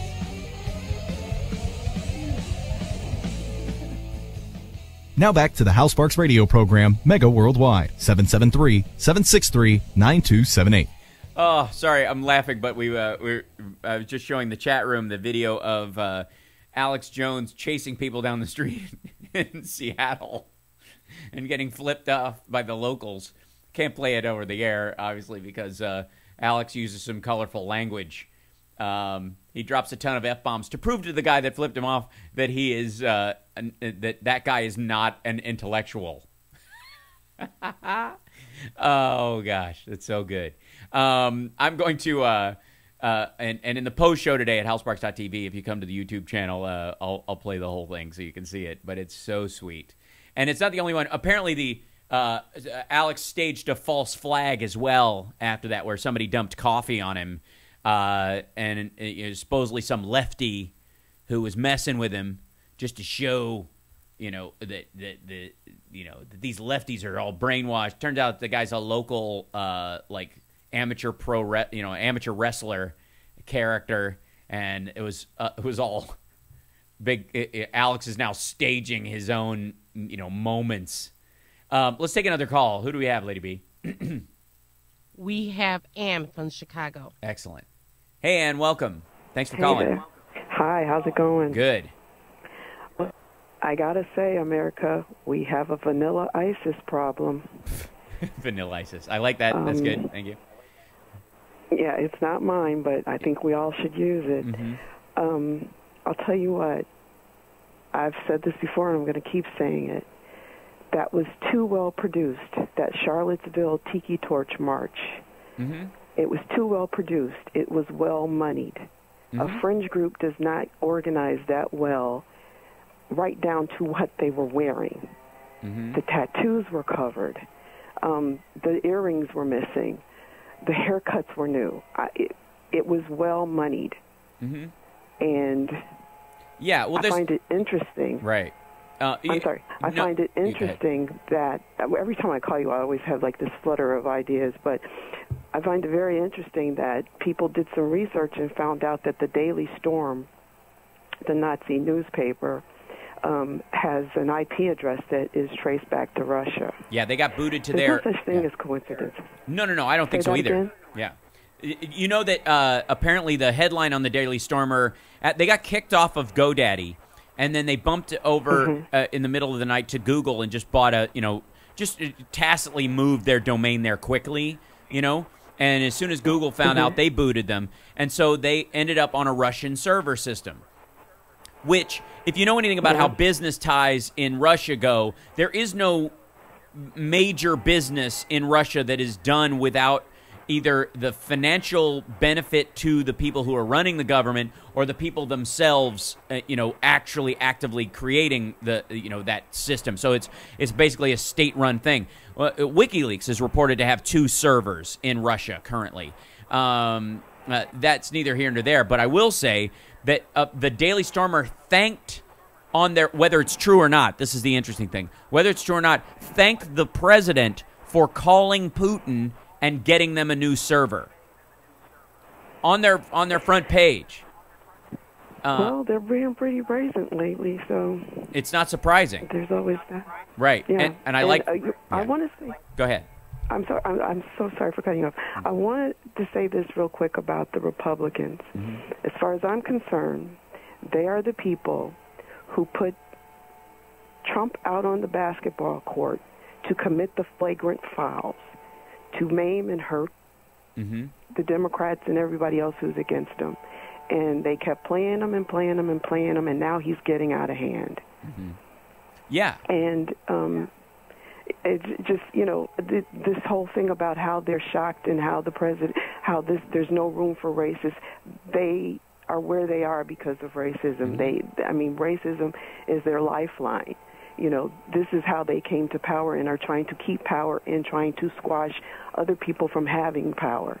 So, when they start saying that, Trump needs to do that, I don't believe it, because that was the monster that they fed. Yeah, no question. There is absolutely, he is, he's the barnstormer for them. He's the chaos agent who throws, a monkey wrench into the system so that, they can get their on a financial level. They can get their agenda through while all this nonsense is going on. That was the idea. I don't think it's functioning quite the way they thought, which is now why they're upset with him. Is because look, you were supposed to go out and make a bunch of stupid, sexist, racist statements, play the dummy, while we all act stable and do and basically rig the economy again, away from how Obama was attempting to fix it. And you know, and you'll run interference for us by, you know, you be the bull in the china shop and we'll raid the cash register. You know, it's a smash and grab, right? And then it turns out that the guy's he set off the alarm. This is the problem that they have. That he, in his smash and grab, he set off the alarm in the bank, and now they're stuck in there arguing amongst each other as where Steve Bannon is the guy in the van. He's the Kevin Gage character in Heat, where you're like, I never even saw this guy before, and now he's shooting everybody. He's ruining it. This is not how the plan was supposed to go. And that you're absolutely right, that they weren't counting on him being this way. And the only way this works, though, is that we have a responsibility to A, keep the heat on them, and B, make sure that they don't get a pass on statements like Monday. That because of how they have behaved, because of how they've acted, they can't get a pass on statements like Monday. You can't go, well, okay, he fixed it. He didn't fix it. And the fact that he talks like he did before and after it means that every suspect statement from now on, we get to go after it with a scalpel and go, okay, you're hedging it again. You keep doing it. You keep giving yourself wiggle room with white supremacists. You keep giving yourself wiggle room with Saudis and oligarchs and Russia. You keep, not refuting these things, which means, to me, I mean, I never bought it to start with, but now we have plenty of room to make this argument that his defense about what he's saying, that he's being open, or he's actually making a real statement, is BS from the start, and we get to hyper parse every statement. Which, by the way, is why the White House over time grew a press agency in and of itself, because they recognize the importance of being clear in your message, even if they were trying to hide something. But ultimately, if they were trying to make a statement where you're like, okay, let's say this. What if we say this? How will some people take it? We want to make sure that we don't, enforce an idea that we don't want to enforce, or forget a group that we should be assisting. How do we make this statement? And you do the best you can. But you make that's why you have a press secretary. That's why you have a communications director. It's why you sit down with them and you make your statements. See, and you don't read them like a note from your mom because you swore in class. And that's what Monday was. And then sneak in a bad word that's not a swear word to get away with it. Just like, oh, I never wanted to say this in the first place. It's garbage. I appreciate the call. Let's grab one more call before we get to the break.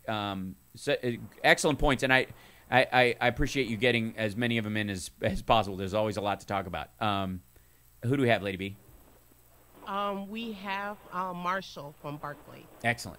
Hey, Marshall. Welcome. Hello. Hi. Go ahead. Yeah, I'll get right to my question. How do we avoid a situation with all the turmoil and all the people who are diehard Trump supporters and who think this is all a Democratic plot to overturn the election and all that? How many of them are there, and how do you keep them from going nuts if Trump leaves office one way or another? And if he does leave office and we wind up with Pence, as somebody pointed out in a letter to the editor to the Chronicle today in San Francisco, you're just going to get things like the Affordable Care Act overturned, women's reproductive rights will go the way of the dinosaur, et cetera, et cetera, et cetera. With Pence in there and a Republican House and the Senate, what's to stop the Republicans, once the craziness goes away, from just doing what they wanted to do from the get-go? Right. You make two really good points.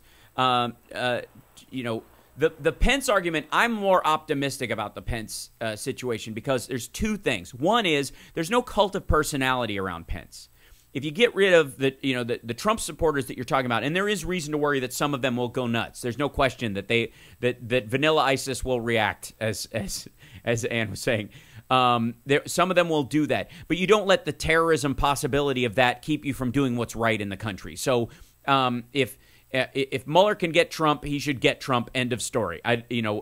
We've been through consequences, getting rid of Nazis before. We can do it again. We've been through racist uprisings and the like. We now have, though, entrenched legal protections that are better than they were in the 40s and 50s. You don't get to burn crosses and get away with lynchings the way you did back then. And we always have work to do in that area, but we're way ahead of that point of it. And so this idea that they'll somehow be able to just go on a rampage is absurd and get away with it. So Trump's got to go based on what he's done. And we as a culture that allowed him to happen in the first place must protect the vulnerable among us while making sure that the people who would violently support actions after the fact go to jail and stay under it. That being said, so you must always do the right thing and never let the people who would threaten you with weapons stop you from doing that. It's we don't negotiate with terrorists from a progressive standpoint either. The other thing is, and to your point, which the Pence argument. So the Pence argument is Pence is worse because Pence can get stuff through, and that once he gets in, they'll just do what they've been wanting to do. Okay. There's a window for that to be a possibility, and I believe it has passed. If they're not going to indict Trump in the next 10 days, they might do it in the next 60 days. By that time, we're already into next year's election cycle, the 2018 election cycle. And if Trump hangs on, goes through this thing, maybe resigns in February, March, the absolute latest, like April, Pence is now, in charge of stuff. They ride into this 2018 and 2020, arc with Pence in charge, Trump being out, angry, distressed Breitbart voters, many of whom are disgusted and who, aren't behind Pence in a lot of ways. A lot of these independents who thought that Trump was socially, liberal while being fiscally conservative, who went with him, they're not going to go with Pence. Pence does not have the same driving energy. And the other thing is that I, to some degree, hope they try to gallop through their BS again, because it will again expose them for what they are. They were using Trump as cover. Now that Pence is in there, they're going to try to take away the Affordable Care Act, women's right. And if they think people are mobilized now, Pence's Women's March will be equal to or greater than because of the genuine threat from inside the Oval Office to direct a limiting of their rights. And everybody who supports women's rights will be out there along with them, just like I was in the first march. While, yes, his ideology is scary, he as a human being is not. He's trying to be all Reagan-esque. He's protecting those Trump voters to some degree. That's why you keep hearing him going, I stand by the president and I stand by his statements, and he's just trying to look concerned all the friggin' time. That's a plan. He's covering his butt, but he is nowhere near got the charismatic control over this particular swath of the electorate, and the rest of the electorate went, you ran by this guy, you stood by him, the election ads run themselves, and everybody who didn't come out against Trump this week, of the 16 Republicans that came out against Trump and the rest of them, all can be absolutely lined up in election election ads going into 2018 and 2020 and the next election cycle, because they stood by Trump when he said all these egregious things. They have tainted themselves this week, and they're stuck with it. And the window has closed for them to get out. So I don't buy that Pence is scarier or more dangerous. He may be, because the idea is that he can implement these things. But Trump almost started nuclear war with North Korea. He's like this. He'll ban transgender people in a tweet. Pence wouldn't even try that. So I don't buy that, we can't go after Trump because Pence is worse. No, they're both in there. They both got to go. They're both dirty. Pence lied about Flynn anyways. There's plenty of room for him to catch hell, too. It's the House Sparks Radio program, Mega Worldwide. We got to take a break. When we come back, a couple more of your calls. We're getting near the end of the hour. It's been a great show. So we'll take a couple more calls when we get back. And, and then a little bit of a post show today. So we'll on the YouTube channel. We'll be back.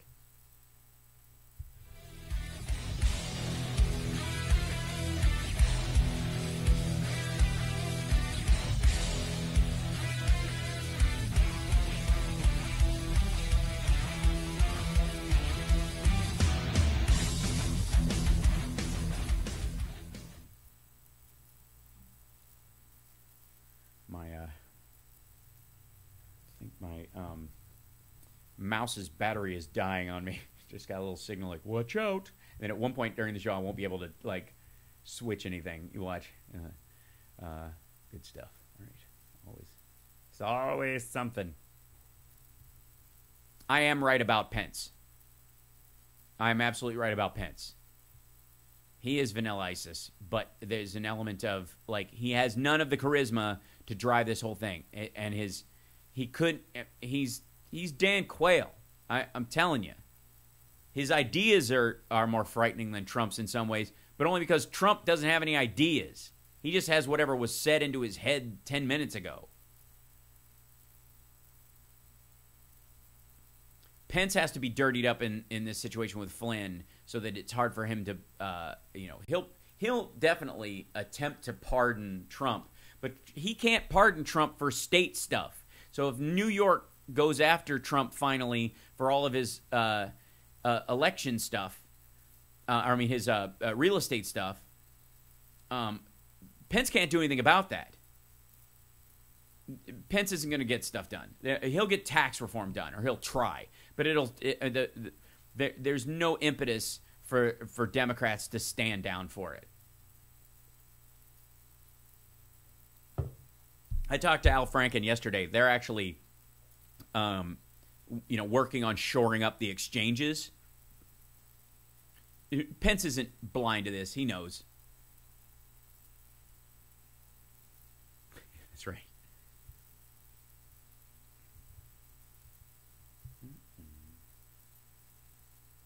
Minor clashes in 30 seconds, and we have 2 callers. Okay, great.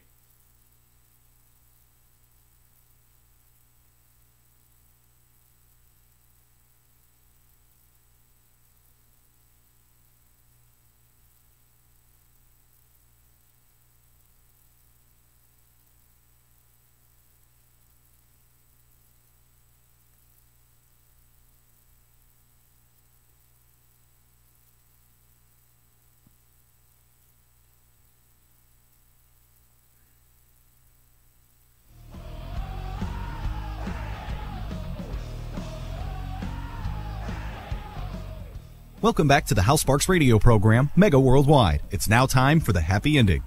By the way, my respect goes out to the Boston police right now who are in the crappy job of having to stand around these, couple dozen white supremacists and Nazis as they, have their march while the entire city of Boston has come down to just basically call them out. And understand, these cops are not protecting the white supremacists. They're protecting the idea of free speech in the Constitution. End of story. They should be allowed to do that and be unaccosted. Cops aren't. It's not their fault. They should do the exact same thing when anybody else has the right to march, especially when it's controversial in the United States or whatever. Doesn't mean that the onslaught of the rest of the city coming out to express their distaste for these gentlemen who are marching isn't glorious. And the irony is, and I think this should be part of the happy ending of it today, is that there are actually more people filming the white supremacists than there are white supremacists. There are more journalists covering these racists and neo-Nazis than there are racists or neo-Nazis. This is our country for real. And anybody who tells you differently that is in many ways trying to pretend they have more support than they do, and they don't. So, anyways, we got 2 more callers. I want to get them in before the end of the hour. Who do we have, Lady B? We have Cindy. Excellent. Hi, Cindy. Go ahead. Hi, Hal. Hi. Yeah, the privatization of the Afghanistan war, that was one thing that was trying to happen this week. And went away, right? You have Eric Prince with Blackwater. Mm-hmm. Was supposed to be at that meeting, right? And, yep, and that was while Trump is over there running his mouth, don't look over here, because this is what we'd really like to do. And I think it was a Steve Bannon idea. So that being kind of zeroed out, it could still crop up again. He is Betsy DeVos's brother, so privatization is the thing they're trying to get, to go down, behind the scenes. Oh, privatizing a war, right? Horrifying, and it was supposedly a McMaster refutation, that McMaster wasn't having it. And even if Steve Bannon had stuck around, that meeting was not going to happen. If anything, if there's any truth to McMaster or Kelly having conversations about getting rid of Bannon or getting him out of there for whatever genuine reasons that are there, I think that was never going to occur. Even if Bannon stuck around, there is no way on their watch the generals are going to watch that happen. And you can say it was for good reasons in that they don't believe in that, or you can say, no, they're tied into the war machine, and the war machine doesn't want privatized soldiers. Like, that's the trade-off. We'll let Boeing build all these, bombers, but you don't come after trying to, kick food out of soldiers' mouths, which is exactly what understand. Look, if we're going to fight a war, it's our responsibility as a country. And if we privatize it, we distance ourselves from the fact that we're in one. And if you don't want to have people doing this, if soldiers shouldn't be doing this, nobody should be doing this. That's and if you're going to say they don't, that's the issue. So you're absolutely right. That's a huge concern. We'll see if after Kelly is kicked to the curb in 3 weeks, or he resigns, then or less. We'll see if they bring that back around, because there's apparently tension with McMaster as well. Because I can make deals. I have loyal people. I know everything. I know more about ISIS than the generals do. All right. So thank you for the call. Let me get one more in, because we're almost at the end of the show. Yes. Yeah. We have Carl. Oh, right on. Hey, Carl. From Nashville. Well, I know we're short on time, so let me get right to it. Go right for it. First of all, I don't want to hear about how good of a guy and how great General Kelly is. Right. If that bastard could sit right there while that other racist bastard could spit out racist things and don't resign, he's not a good guy. He's right along with him. Number two, I don't think that we should let the Republican Party off the hook. They've been playing with these people for decades. Right. They finally got power in 2010. And this is who and what they are. So we must not ever let the Republicans forget that they flirted with these racists for about the past 60 years. Right. This idea that you would, 5 robbers are, 5 crooks are sneaking up on a house. One of them steps on a twig and it makes a cracking noise and almost gets them caught. We don't arrest the guy who made the noise. You know what I mean? They're all criminals. And the idea that literally this is that soft, genteeled Southern racism that you see all the time, that you just don't say the bad words in public, but you absolutely legislate as if. I don't buy it. And the fact that only 12 of the currently serving Republicans came out and spoke against Trump, and only half of those actually mentioned it by name, means they're absolutely complicit, and they carry all the weight of everything that he said. And if you don't decry it without couching it, you are complicit. Paul Ryan, you don't get to say we despise Nazis without saying, and the president should say as much without any equivocation or any balancing act. Otherwise, all you're doing is protecting the dude, because you're expecting him to push your racist, sexist, classist agenda through. You still need the guy to pull your awful sled. I don't buy it. And I don't buy that Steve Bannon was fired. I think he's been moved into propaganda. Yeah, so, let's just leave on a beautiful note, which is, this is Doug Pinnick and King's X singing Go Tell Somebody. If you like the show, go tell somebody. Like and subscribe. Thank you guys so much. A little bit of a post-show. We'll see you next time. Stay around for Dick K, WCPT. Fight the good fight. Stand up. Be strong. Smile in the face of this and use every tool you've got. Be well. Thank you, Lady B. You're awesome.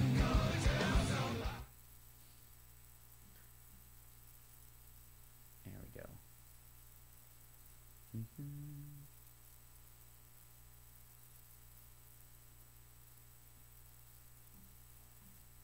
Thank you, Lady B. I'll see you next week. Johnny will be with us. Good stuff. Bye-bye. Hanging up before the harmonica music starts. Oh. Okay, hold on one second. Now I'm going to go on. There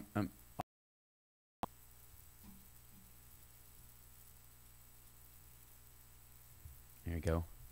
Post show is back. It still gives me the same elapsed time. So hold on one second. I got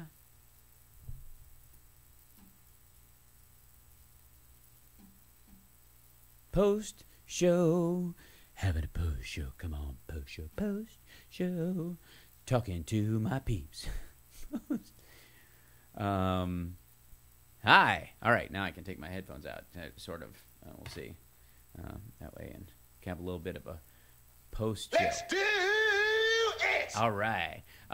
So hi chat room. Yeah. So I want to play you the full the full Alex Jones as he chased the guy down, and I'll there's a little bit of a lag in the audio, but you'll see when he does it. It's super funny. And his run is adorable. He looks like a potato on pipe cleaners.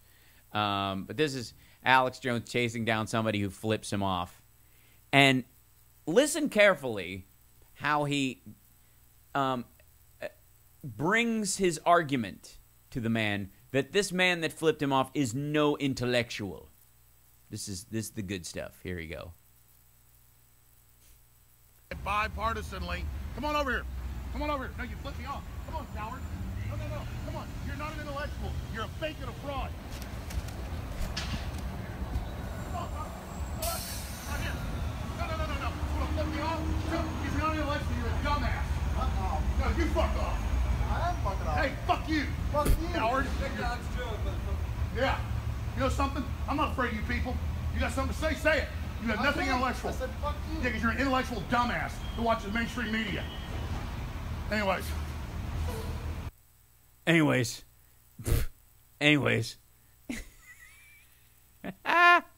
Oh my God, it's so funny. Oh, it's so gorgeous. And then the coffee spill. I'll have to find a coffee spill right now. There he is. There's this guy. I'll fast forward to that chunk because that's pretty hilarious too. He's doing his little on the street. He's talking about how USA Today is not a legit form of news or what have you. There he is. Okay. And by the way, the guy who did this is a local wrestler. By the way, I don't necessarily think that means that he's that this is fake per se. I kind of joked about the false flag part. That's completely reasonable. That might be the case, but it's still curious that this guy is basically a professional heel has come down to do that very thing on okay, so here we go. This is Alex Jones getting doused after he's mad because it's guy people mad. They're not intellectuals. That's all these people got is fuck you. Well, you know what? Fuck you. Look at this. These people are the biggest cucks on the planet. You're trash. Hey, come tell me on camera. Come here, coward. Come here, coward. Oh. Right here on camera. Right here. Tell people intellectually who you are. Intellectually who I am? Go ahead, yeah. I'm your mama. Yeah, can't even talk. Look at you. Hey, This is what they've turned the people into. This is it right here. Literal slave of the system. See that? That's who they are. Look at this slave. That was great. Come on, hit me. Go ahead. I know. I'm trying because you're brainwashed. This is the brainwashing. Where they have more coffee. This is the brainwashing. You see? And I'm proud of this because this is who they are. I've deliberately. That's why they're allied with jihadis. Because Okay, so dude walking down the street who thinks Alex Jones is a dipshit who throws coffee on him, which is obviously cold, doesn't harm him in any way. He never reacts as, oh my God, I'm being burned, it's too hot. Doesn't even care. And maybe it's because, you know, even though it was boiling hot coffee, as all the Prison Planet apologists have said, he got thrown boiling hot coffee on him. But he didn't even notice because he takes alpha male DNA supplements from Infowars.com. Don't forget to get your supplement. Makes you impervious to hot coffee. That's why they're allied with jihadis. Look at him, he's a robot. He doesn't even get that the guy's like sarcastically making fun of him. He's incapable of recognizing that this guy's going like as a he's messing with you, Alex. And Carl, that whole thing, Alex's lawyer admitting that it was a Barnum Act or whatever. They understand this. They concoct stuff. And Alex Jones did post this. He was live stream. He was periscoping, I think, at the time, which is gross. But Alex absolutely concocting a lot of stuff. He's ginning up BS. He's making up stories and conflating things that absolutely don't for ratings and for eyeballs. That being said, part of him actually believes a lot of this nutty stuff, and he is, he regularly has these wig outs, because he thinks because his ego goes unchecked, and it's why he and Trump are kind of perfect bedfellows in this circumstance. Is because they both have this combination of arrogance and delicate ego, right? I'm just keeping my eye on the Boston anti-racist rally, and that's what it is. By the way, the protesters, the anti-racists are having a rally. The protesters are just protesting, on behalf of their ideology. They're just protesting that they can't be racist without getting people upset with them, without losing their job. And here's the thing. You can totally be a white supremacist and keep your job if you work in Russia. But that being said, if you work here and you live here and you want to be a racist and you want to be a bigot and all that kind of stuff, it's going to be increasingly hard for you to do business. Not because the Mexicans are coming or you're being overrun by liberals on college campuses, but because you personally are disgusting to be around, and your fellow whites are going to do less and less business with you. Because it just doesn't work. Anyway, so point being is that Alex Jones absolutely concocts a lot of this crap, but he also believes it intrinsically. That's why he's so ginned up about false flags. False flags are created by true believers. False flags, fake, onslaught by, fake jihadi graffiti or whatever, fake ISIS videos, fake, attacks on America. Those things, those are created by, to some degree, true belief. These aren't like just corporate interests who, the idea is that the corporate interests want to keep you fighting amongst each other so that blah, blah, blah. These folks create these false flags, these ideas, these attacks on themselves, because they truly believe that one day the Muslims or ISIS or Mexicans or what have you are going to come for them, so they have to preemptively strike to let you know that this is what it's going to be like, right? And Alex Jones is one of those people. All of his willing bullshit is made, is premised on the idea that he thinks this thing is coming to some degree, and so no amount of faking this stuff is wrong. I have wailed out on customers using it. Well, yeah. Oh, Marielle, and people from the USA, my best wishes to the country. Remember the vote to change for better. Bye from Buenos Aires, Argentina. Bye, Mariella. Thank you for joining us. So again, we parse language all the time on here, but let's see. Let me see if I can find Trump Monday second statement, and see if I can bring this up. Let's see. Trump statement on Charlie for a second time. Let's see if this will come up. We will be discussing. Let's see if I can bring this. Okay, here we go. Economic issues in greater detail later this afternoon. But based on the events that took place over the weekend in Charlottesville, Virginia, I would like to provide the nation with an update on the ongoing federal response to the horrific attack and violence that was witnessed by everyone. Okay, wait. Let's break that down. Listen to what I said about not saying, the violent white supremacist attack on a peaceful protester, not neo-Nazis gathering and that resulted in the death of a woman. Listen to this. Federal response to the horrific attack and violence that was witnessed by everyone. By everyone. Even the Nazis witnessed attacks on themselves.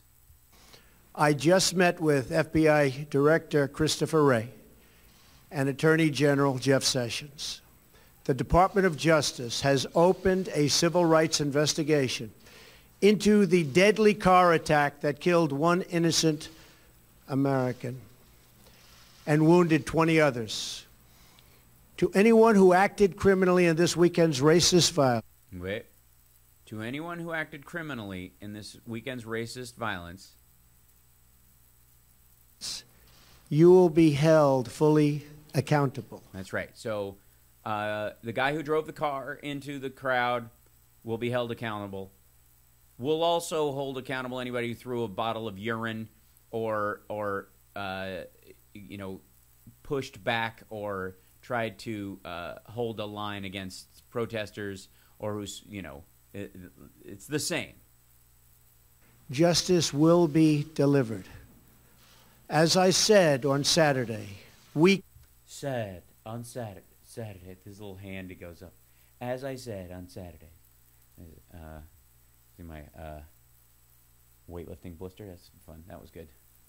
Sorry.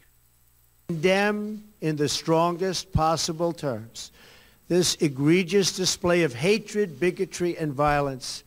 It has no place in America. Okay. Hatred, bigotry, and violence, it has no place in America. Okay. Without attributing it to a group yet. He is yet to attribute it to a specific group.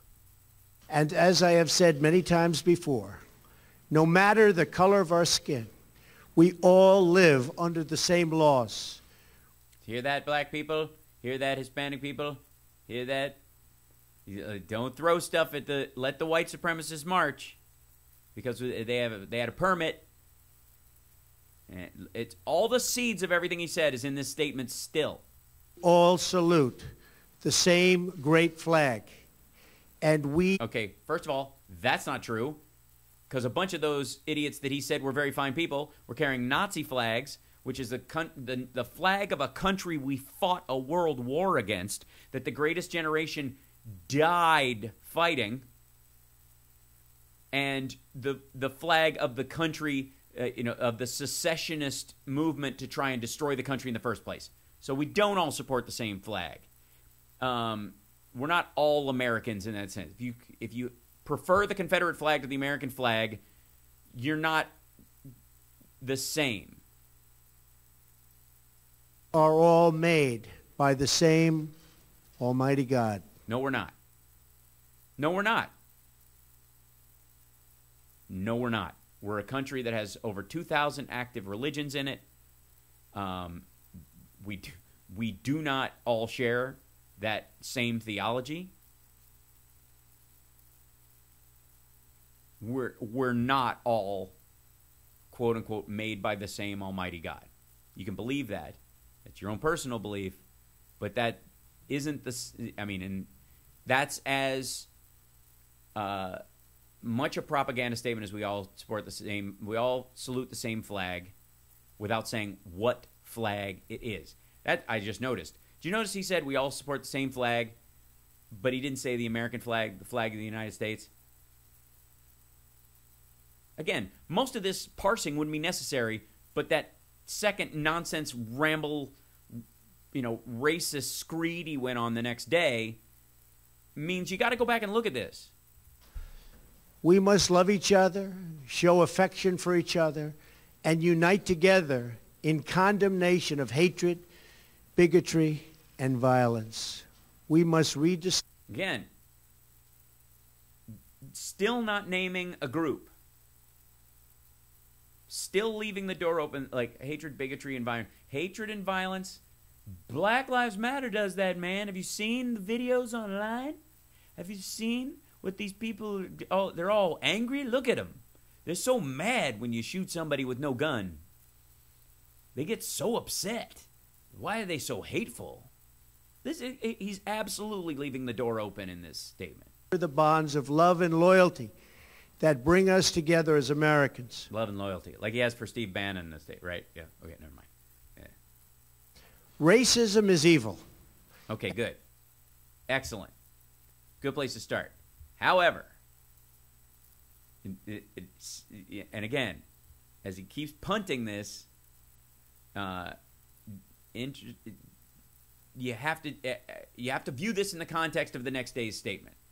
You have to view this in the context of all the other stuff he said. Racism is evil. Okay, great. That's cool.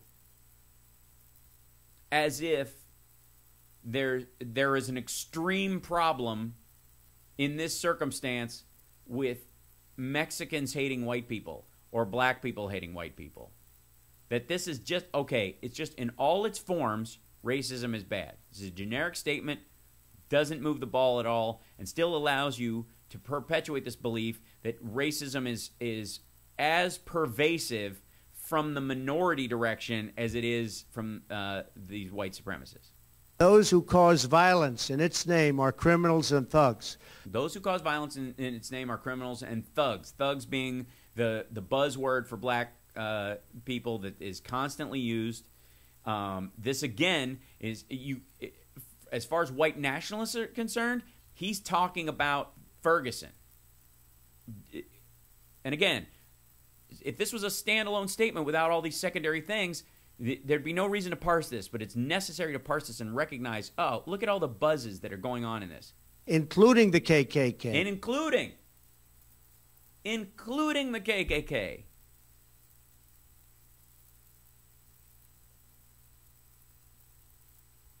Fucking including. Neo-Nazis, white supremacists, and other hate groups. And other hate groups, including white supremacists.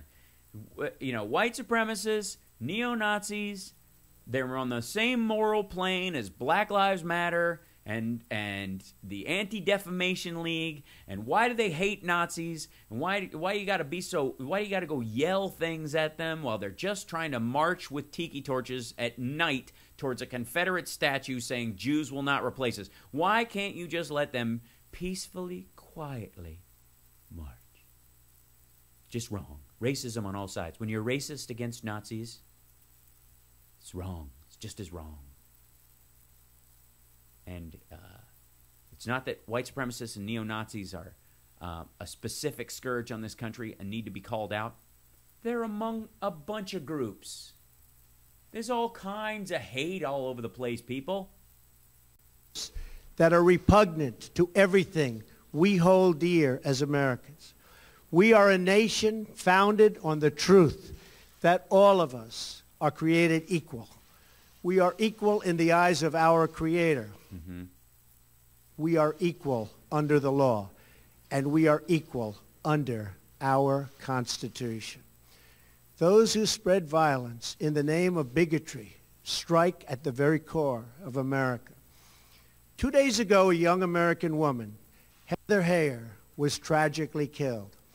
Her death fills us with grief, and we send her... She wasn't killed. She was murdered. Let's be real. This was not a flood or a hurricane. It wasn't an accident. She wasn't killed. She was run down. She was murdered. The statement is, Heather Heyer was tragically murdered in the name of a violent ideology. By the way, just saying murdered in normal human interaction wouldn't concern you with losing votes. Our prayers and our love. We also... she's in our prayers and our love, but I'm not going to call her mother and express my condolences or not equivocate in a day and a half and act like she was the same as people marching saying Jews will not replace us. The 2 Virginia state troopers who died in service to their community, their commonwealth, and their country. Troopers Jay Cullen and Burke Bates exemplify the very best of America. Hearts go out to their families, their friends, and every member of American law enforcement. These 3 fallen Americans embody... By the way, two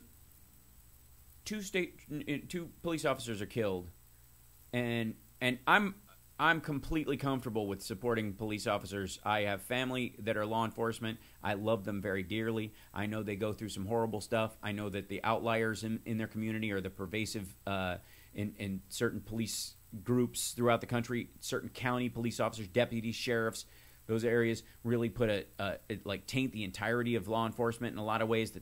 And when they act violently, it makes their job even harder. My cousin knows people who've literally been cut in half by shotgun fire, walking into, trying to stop violent criminals from killing people. Like, died in and they deal with this all the time. My first reflex isn't as always to respect the honor and the office of law enforcement. Trump in this situation is literally acting as if Heather Heyer died in a vacuum, and thanks all law enforcement in his talking about these police officers, which is completely good. He should thank law enforcement when some of them die in the line of duty. It is completely appropriate. But the fact that you don't mention why Heather Heyer was there and what she was fighting against is suspect. Again, especially in the context of his statement later. The goodness and decency of our nation. In times such as these, America has always shown its true character, responding to hate with love, division with unity, and violence with an unwavering resolve for justice. As a candidate, an unwavering resolve for justice, like the Central Park 5. I promise to restore law and order to our country. Mm-hmm. We're going to stop these violent thugs from, and believe me, again, a couple days later, this man is saying, the people who were marching with tiki torches, the Nazis, they were marching. They weren't there to be violent. It was these other people. So when he talks about restoring law and order, to him, the permit that the Nazis had to march was the order of the day. And our federal law enforcement agencies are following through on that pledge.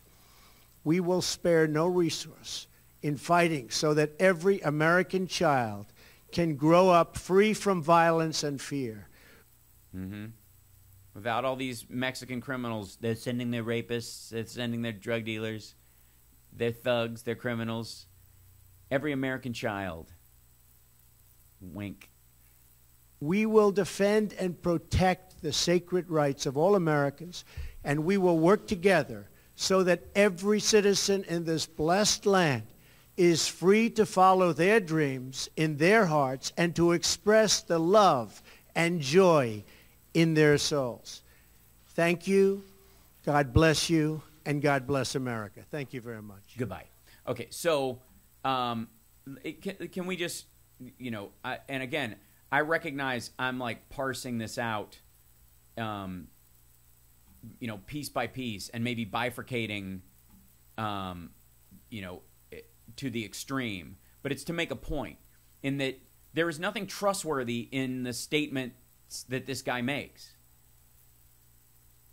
The parts that are meaningful, he reads off the teleprompter like he's never seen them before, or they had a meeting about making sure. He does that stupid pinching thing that they taught him on The Apprentice so that he hits certain words because they're important before we go to break.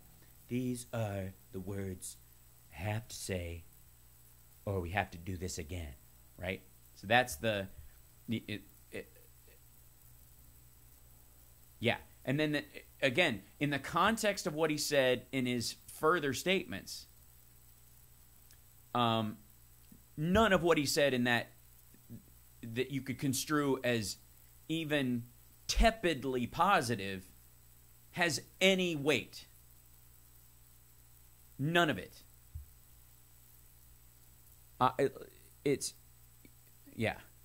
We're going to restore law and order by getting these, these Black Lives Matter people who are always making noise. I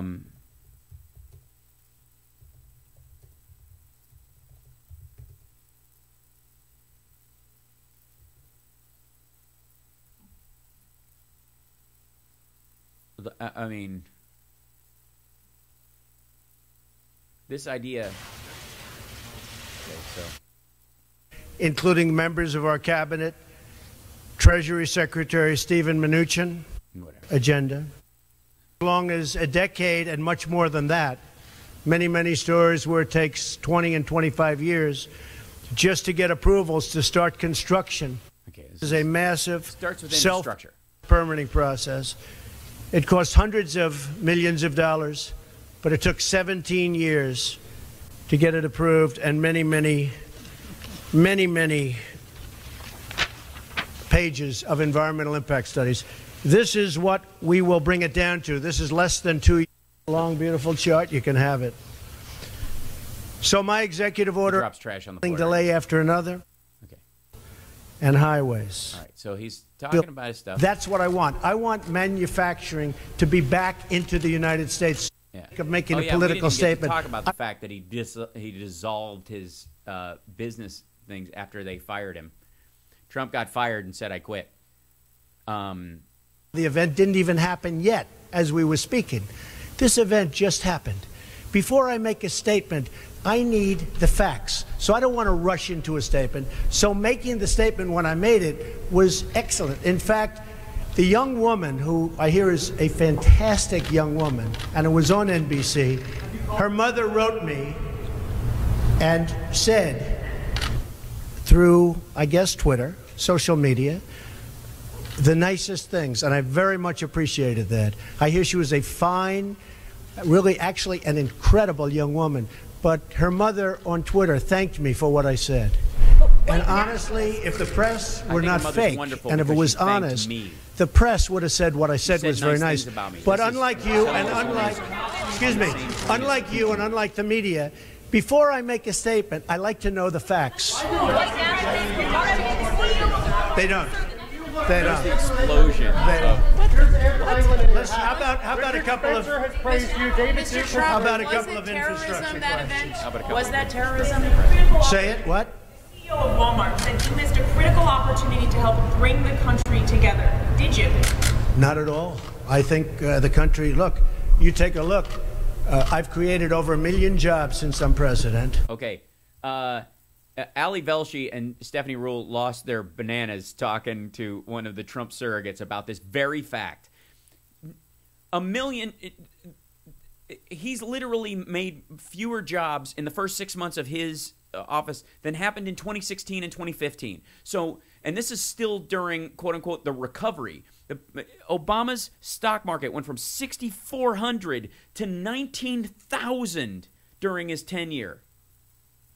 All of the business circumstances set in motion by the Obama administration are still playing out. There's no new tax law from Trump. There's no this deregulation business on infrastructure that might actually be coming. None of that actually has happened yet. All of the stuff he's signed for the most part has been memorandi. It's directional elements of stuff. The only thing that's made business pop up, in my opinion, on the stock market is that there's a rush to do it before it collapses again. Everybody rushes in to buy, and then they get out when they hear word it's going to hit the fan. Especially, and everybody's expecting it, by the way, to happen around the debt ceiling, and the lack of a budget that's coming out. Basically, they're expecting a government shutdown. So everybody's buying into the stock market now so they can get out 2 weeks before because they know he's going to hamstring it. Okay, then if you'll notice, there was huge influxes of money between Trump getting elected and the institution of Russian sanctions. Before all that stuff happened, before the sanctions got going, there was a bunch of money that flew into the stock market all of a sudden, basically before the sanctions could go into effect, to protect it. And one of the reasons why Putin is pissed, in my opinion, is that he's planning on being one of those guys who backs out right before it crashes. Just like all these rich dudes who go in there and mangle the system, he's going to go in there and he wants to pull his money out. But because of the new sanctions and the Magnitsky Act, he might have trouble getting his money out of the stock market without it being traced. And if it happens, after, if he can't do it soon. And that's why he's pissed. Like, now he can't do it. He needs these things repealed so he can get his money out of the stock market. And then, before the crash happens. And if he's stuck with all of his money in there, he's screwed. So this idea, by the way, that he's created 1 million jobs in 6 months, think back to how many 4 months in a row the Obama presidency had over 250,000 jobs created. It happened half a dozen times in 6-month periods, over 1 million jobs created during those times. They're not during seasonal stuff. It's absurd that he's patting himself on the back for this. The country is booming. The stock market is setting records. We have the highest employment numbers we've ever had in the history of our country. Yeah, but they were fake when Obama was touting them. We're doing record business. We had 50% unemployment, according to him, and whatever, in the last, in August of last year, and a half a percentage point change. Highest levels of enthusiasm. So the head of Walmart, who I know, who's a very nice guy, was making a political statement. I mean, ask him how he's doing. I do it the same way, and you know why? Because I want to make sure, when I make a statement, that the statement is correct. And there was no way... Like, that's just ridiculous. That's, on its face, like the fact that he said, look at Mnuchin, and Elaine Chao is just like frozen. There was no way of making a correct statement that early. Look at the blinking that's going on with Mnuchin, where he's like, don't have a seizure. I had to see the facts, unlike a lot of reporters. Nazis were there. I didn't know David Duke was there. I wanted to see the facts. And the facts, as they started coming out, were very well stated. In fact, everybody said his statement was beautiful. If he would have... Okay, you can't even release that statement and say that you wait for the facts. Everyone did not say it was a beautiful statement. As a matter of fact, it was universally panned. That's why you had to make a second statement. If everyone said the first statement was good, why would you have to make a second one? All right. Made it sooner, that would have been good. I couldn't have made it sooner because I didn't know all of the facts. Frankly, people still don't know all of the facts. People don't know all of the facts. They know that the driver of the car was there for an alt-right rally. They know that the marchers that he was among were chanting, "Jews will not replace us." They know that they were marching to protect a statue of Robert E. Lee in a border state from the Civil War. They know that she's dead. It was very important, excuse me. It was very important to me to get the facts out and correctly. Because if I would have made a fast statement, and the first statement was made without knowing much other than what we were seeing.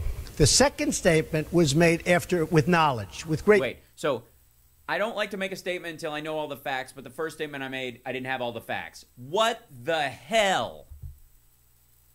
What? How? That is gibberish. Listen to that again. Listen to this. I didn't know all of the facts. Frankly, people still don't know all of the facts. It was very important, excuse me. Listen. It was very important to me to get the facts out and correctly. Because if I would have made a fast statement, and the first statement was made without knowing much other than what we were seeing. The second statement was made after, with knowledge, with great knowledge. What? What is that? Are you out of your mind? All right. I like to wait till I have all the facts to make a statement. The first statement I made, I didn't know all the facts. And then now I know all the facts, and the second statement I made was great. But I have to fix it again because I didn't get to say enough about how the neo-Nazis were allowed. And let me extrapolate from what I was saying before. There's still things, there's still things that people don't know. Yeah, this is true. We don't know where all of the neo-Nazis who allowed themselves to be photographed without hoods work and live. But that's being fixed. We don't know who financed the march. And we don't know if you yourself spoke to any of the parade, the Nazi organizers. We don't know that. So I'm not going to say that. We don't know that. We don't have all the facts. I want to make a statement with knowledge. I wanted to know the facts. Okay. But I didn't. And then I had to make another one because the first one was so good.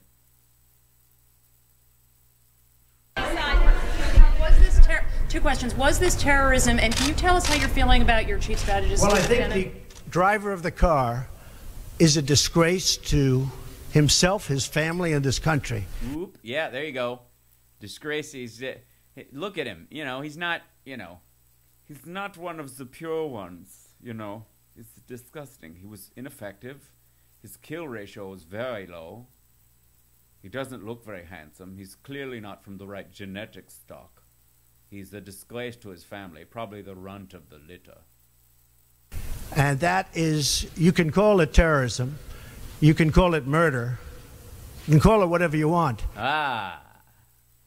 You can call it terrorism, you can call it murder, you can call it whatever you want, because those words mean nothing to me. That's what he's saying. Because if you need to call it terrorism to make yourself feel good, that's fine. I'm not going to act on what people's opinions of it is. I would just call it as the fastest one to come up with a good verdict. That's what I'd call it. There is a question. Is it murder? Is it terrorism? And then you get into legal semantics. The driver of the car is a murderer. And what he did was a horrible, horrible, inexcusable thing. Can you tell us? Again, saying he's a murderer makes it pulls the lone wolf idea out of thin air and says, "Oh, this guy, he's not what he did wasn't related. It's just 6 1/2 dozen of another, man. He's a terrorist. you can say legally it will work itself out in the courts and there's a lot of information. But if indeed someone drives a car into a group of protesters because they don't agree with those protesters, that is terrorism. That is using a car as a weapon. He has been charged with that. We will see what the legal system comes out with when all the facts come in. He is entitled to a fair trial. But that act in the abstract, whether that's what he was doing or not, we will find out through the legal proceeding, and we believe in that. But let me be clear that if you use your car to run over protesters who are protesting your ideas, you are using your car as a weapon. That's terrorism. Like, it's not hard. Feeling about your chief strategist, Mr. Bannon? Can you talk about that? I would echo Maggie's question. Steve Bannon is. I never spoke to Mr. Bannon about it. Look where he goes immediately. Look where he goes immediately. I didn't say that I wasn't racist because Steve told me to. Why would you think? What? Wait a minute. So you're accusing me of racism, and hey, I don't need any help from Steve Bannon being racist. Okay. Tell us broadly what your. Do you still have confidence in Steve? Well, we'll see. Hey, look. We'll see. You know, I'm a loyal person. I pick the best people, but I barely know the guy. I call him Mr. Bannon, even though he's in my office every day. And we'll see what happens. Who knows? It's not like it's my decision. It's not like my catchphrase was "You're fired," and I'm hired, for this job because I was a businessman in my mind. I like Mr. Bannon. He's a friend of mine. But Mr. Bannon came on very late. You know. You know this. Who is he? I mean, Bannon who? I went through 17 senators, that sentence, holy shit. That sentence is about his ego. That's all these stories about him saying, look, I won without any help from him. All that stuff he's supposedly complaining about. You've heard that apparently Trump is pissed because people are giving credit to Steve Bannon. That's what that is. Steve Bannon is. I never spoke to Mr. Bannon about it. Can you tell us broadly what your. Do you still have confidence in Steve? Well, we'll see. Hey, look. I like Mr. Bannon. He's a friend of mine. But Mr. Bannon came on very late. You know that. I went through 17 senators, governors, and I won all the primaries. Mm-hmm. I didn't need his help to win. All that stuff he's taking credit for my win is BS. That's what he's talking about right now. He goes straight from, wait, I don't need any help being racist from Steve Bannon. I'm racist plenty on my own. I came up with both of those statements were my idea, and I won the election alone. And every idea that comes out of my mouth is a completely original idea. And I like to get the facts before I make a statement, but I made that statement without all the facts. Mr. Bannon came on very much later than that, and I like him. He's a good man. He is not a racist. I can tell you that. That's it. You got to. He's not a racist. I don't need any help from him being racist. Person. He actually gets a very unfair press in that regard. But we'll see what happens with Mr. Bannon. But he's a good person, and I think the press treats him, frankly, very unfairly. Yeah. Very similar to what he said about Flynn. Flynn got fired and then flipped. Senator McCain has called on you to defend your National Security Advisor, H.R. McMaster, against these attacks. I did it the last time. And he called on it again, linking the Senator McCain? to the alt-right. And Senator McCain, you mean the one who voted against Obamacare? And he said Who is Senator? You mean Senator McCain who voted against us getting good health care? Still got that. Oh, McCain got me. Can't. Oh, this guy who did. Who you talking about? Oh, the McCain who wrecked our Obamacare repeal. Yeah, it's McCain's fault that you didn't have a bill. B, didn't promote the bill. C, didn't shepherd the bill. Don't even understand it. Never had any public events explaining the bill. Had all your meetings in private, and you're complaining because McCain voted against it for that very reason. McCain said that the alt-right is behind these attacks, and he linked that same group to those who perpetrated the attack in Charlottesville. Well, I don't know. I can't tell you. I'm sure Senator McCain must know what he's talking about. But when you sarcasm, say the alt-right, define alt-right to me. You define it. Go ahead. Well, this is where he starts genuinely defending the alt-right. This is him going, I'm going to fire Bannon. I don't know him very well. He was only here for a short time. However, we share a spine. Yeah. No, define it for me. Come on, let's go. Define it for me. Come on. Was it anybody who likes being white? Is that what your problem is? Huh? Lady?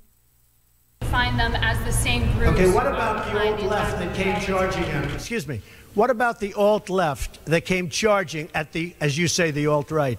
Do they have any semblance of guilt? So this is where the equivocation starts. This is where people who showed up to protest Nazis, and again, I'm not for violence when you do this. As a matter of fact, I think it's important to stand up to them without doing so. But this is where he starts equivocating. Let me ask you this. What about the fact that they came charging with clubs in their hands, swinging clubs? Do they have any problem? I think they do. So, as far as I'm concerned, that was a horrible, horrible day. Wait a minute. I'm not finished. Fake news. That was a horrible day.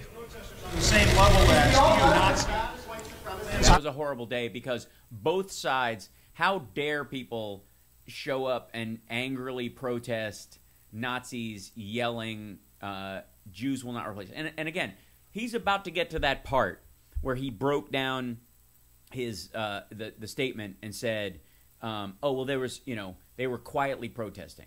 They weren't quietly protesting. They were saying blood and soil, which is a Nazi phrase, which means it's a nationalist phrase meaning we shed our blood on this soil, we tilled this soil as farmers, therefore it is our land by blood right. Okay, that blood and soil is a Nazi phrase for this. Okay, never mind the fact that they're standing on ground that was paid for, soil that was paid for with the blood of slaves. Like the fact that they even borrow that phrase from the Nazis is hilariously off. Yeah. Anyways, and then Jews will not replace us. And then you will not replace us means anybody not white. I will tell you something. I watched those very closely, much more closely than you people watched. Oh. I didn't have a lot of information. We made our first statement without any information. I like to get all the facts, but I made my first statement without any information, without all the facts. Later on with great knowledge. But I watched it more closely than you did. Why was he watching it more closely than us? Most of us started watching after Heather Heyer was killed. I mean, that's when the news really started to pour in. Honestly, okay. And you have you had a group on one side that was bad, and you had a group on the other side that was also very violent. And nobody wants to say that, but I'll say it right now. You had a group on the other side that came charging in without a permit. Yeah, you always got to have a permit to come charging in Trump's America. He's a law and order president, so as long as you got the proper paperwork, you can storm in and knock people down. By the way, the guys dressed as National Guard who were carrying M16s and AR-15s, those guys, because of the structure of how things are, they didn't need a permit. They're allowed to dress like soldiers and law enforcement and wander around with loaded weapons in an attempt to frighten people. We're very, very violent. So the people throwing bottles of urine and who were pushing against the video we keep seeing of them pushing back, and then when the Nazis come forward with their sticks, they're fighting back with their sticks. They're the same as the dude who ran over Heather Heyer. Go ahead. Do you think that what you call the alt-left is the same? By the way, chat room, I know they had a permit too. The counter-protesters had a permit. And the other thing is, the people in the park who were counter-protesting didn't need a permit because it's a public park. As neo-Nazis? Those people, all of those people, excuse me, I've condemned neo-Nazis. I've condemned many different groups. Yeah, but see, again, he can't just say, I've condemned neo-Nazis and white supremacists. I think they're despicable. He has to say, and many other groups. because he continues equivocating, protecting them.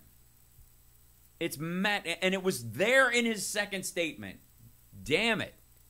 All of those people were neo-Nazis, believe me. Not all of those people were white supremacists. Oh, my God.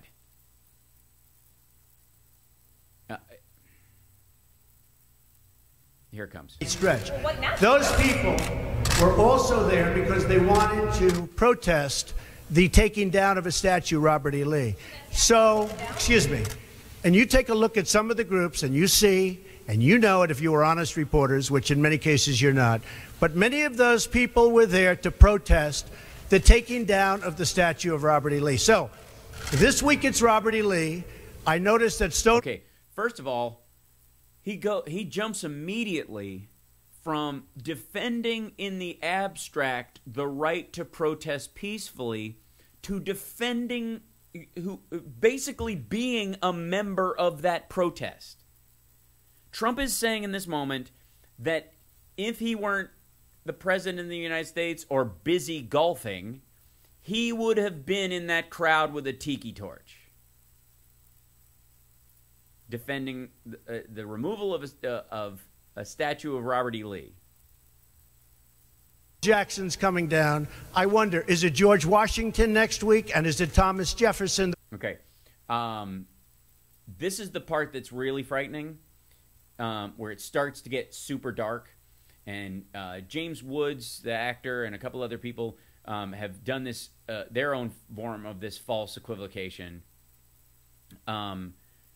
where they're saying, "Oh, what's next? George Washington and Thomas Jefferson, he had slaves." And okay, first of all, this is not even in the same ballpark where my mouse died just like I said it would. Damn it. This is not even the part where he said these are people who are fighting against the United States. Warts and all, having statues of the founders of a country is not that untoward. Most countries who have pictures of their founders have problems with who that was, because historically we grow as human beings. We wouldn't be special if we didn't move away from this stuff. We wouldn't need tomorrow if we weren't assholes yesterday. That's what growth is about.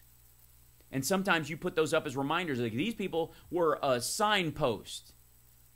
This is where we turn. This person decided when he might be killed, and even if he wasn't fully on board with it yet, didn't quite think it through, that all men are created equal, that all people are created equal. And again, half of the people who signed the Declaration of Independence didn't have slaves, and they argued back and forth with the ones that did to try to get that whole all men are created equal, 3/5 of a person. That's what that back and forth was about. Ultimately, that was the first shot across the bow of what would later be the Civil War. The seeds of the Civil War were laid in the Constitutional Convention, and so they were all sitting around there, ultimately to the annoyance of the Southern governors and the ones who were pro-slavery. They fought, to make it more watered down, but the secular aspects and the equality aspects of the Constitution won out over time and became the compounding clause, became the stronger clause within the document, the part that couldn't be amended ultimately, and that much to the chagrin of the Southern states. And when that reality ran up against those parts of it, those people fought the country to stop it. There is a huge difference between the crimes of Thomas Jefferson and the crimes of Robert E. Lee. In the same way, there is a huge difference between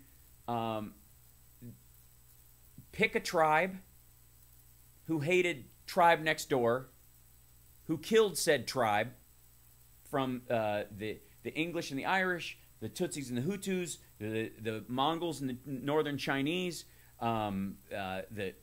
sectarian violence in the Muslim world, and the British and the East Indian Trading Company, all the violent acts of humanity, as you leave them in the dustbin of history, you recognize here's the people who finally said, okay, enough is enough. We have statues of Gandhi. Gandhi didn't give his wife quinine when she was dying, took it himself. Nobody's historically perfect, but we recognize that they're turning point human beings.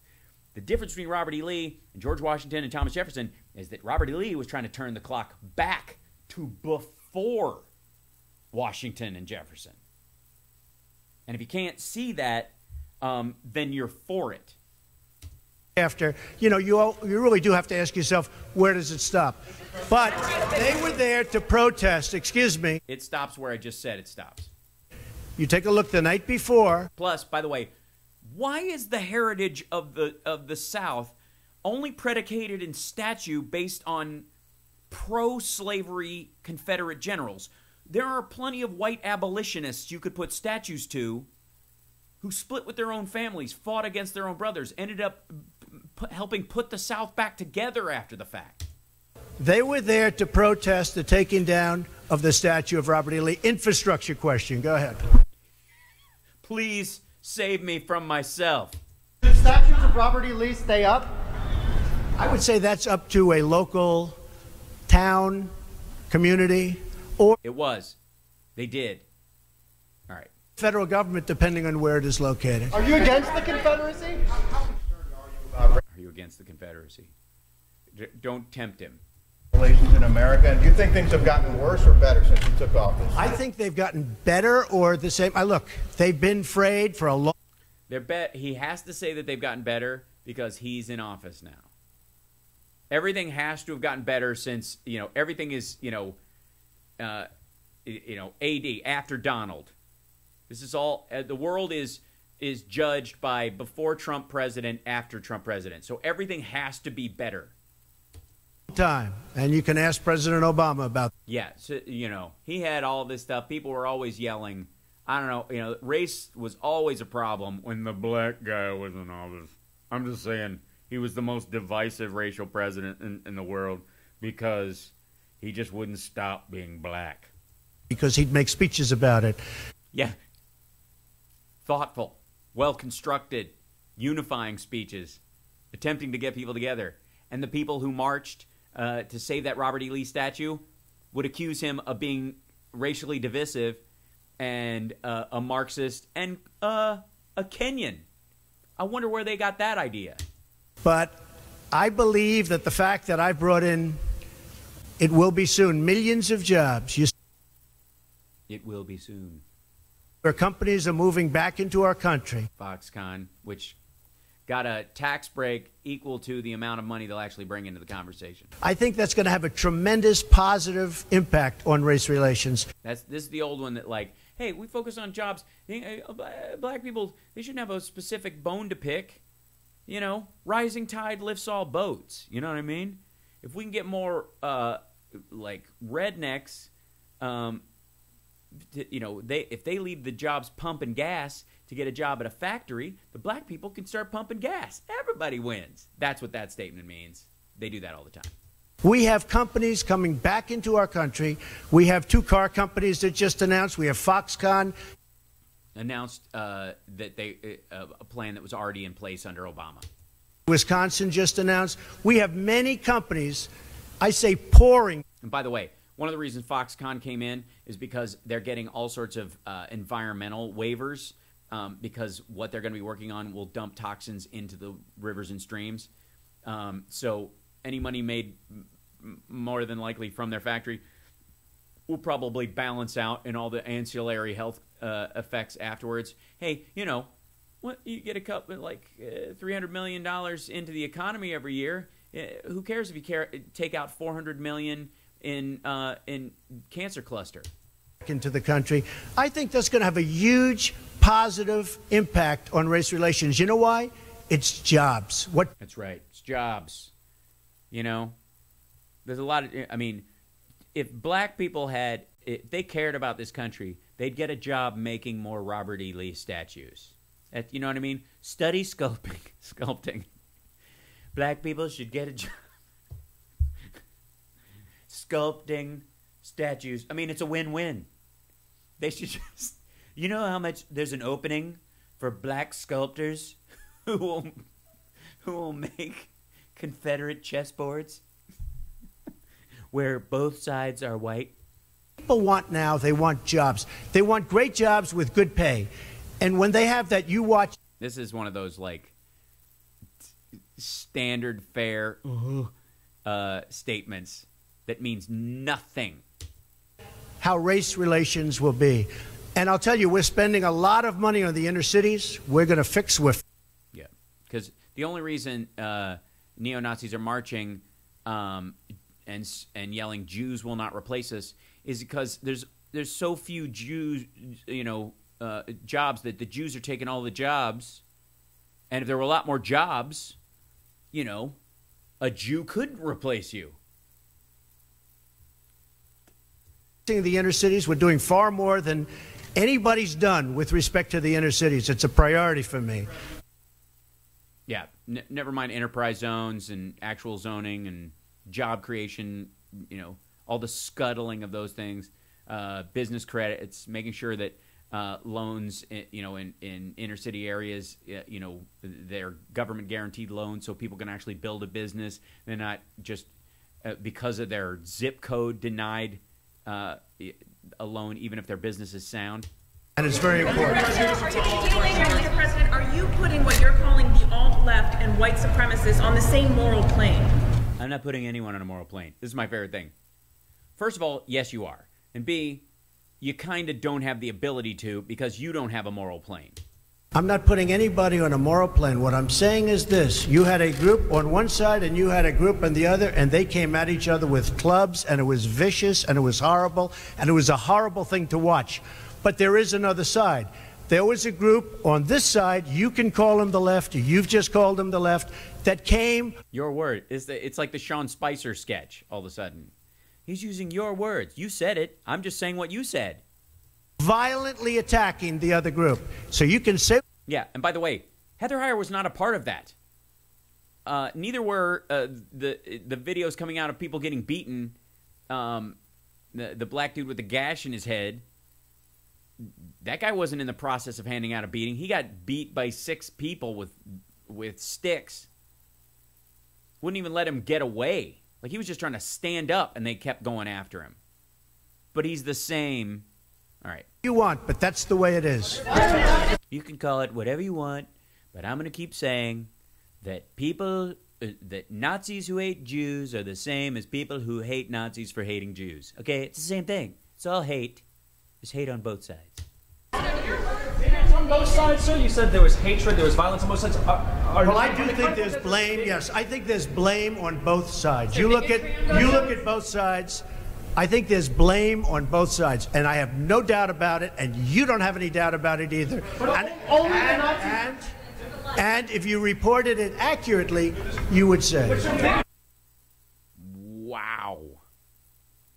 If you reported it accurately, you would say that the groups of white supremacists beating counter-protesters with sticks, and the guy who ran his car into a group of people and ran down, injured 35 people and killed one, is the same as Antifa guys who threw bags of pee, Ziploc bags of urine, and were carrying, plywood signs that they used as push shields.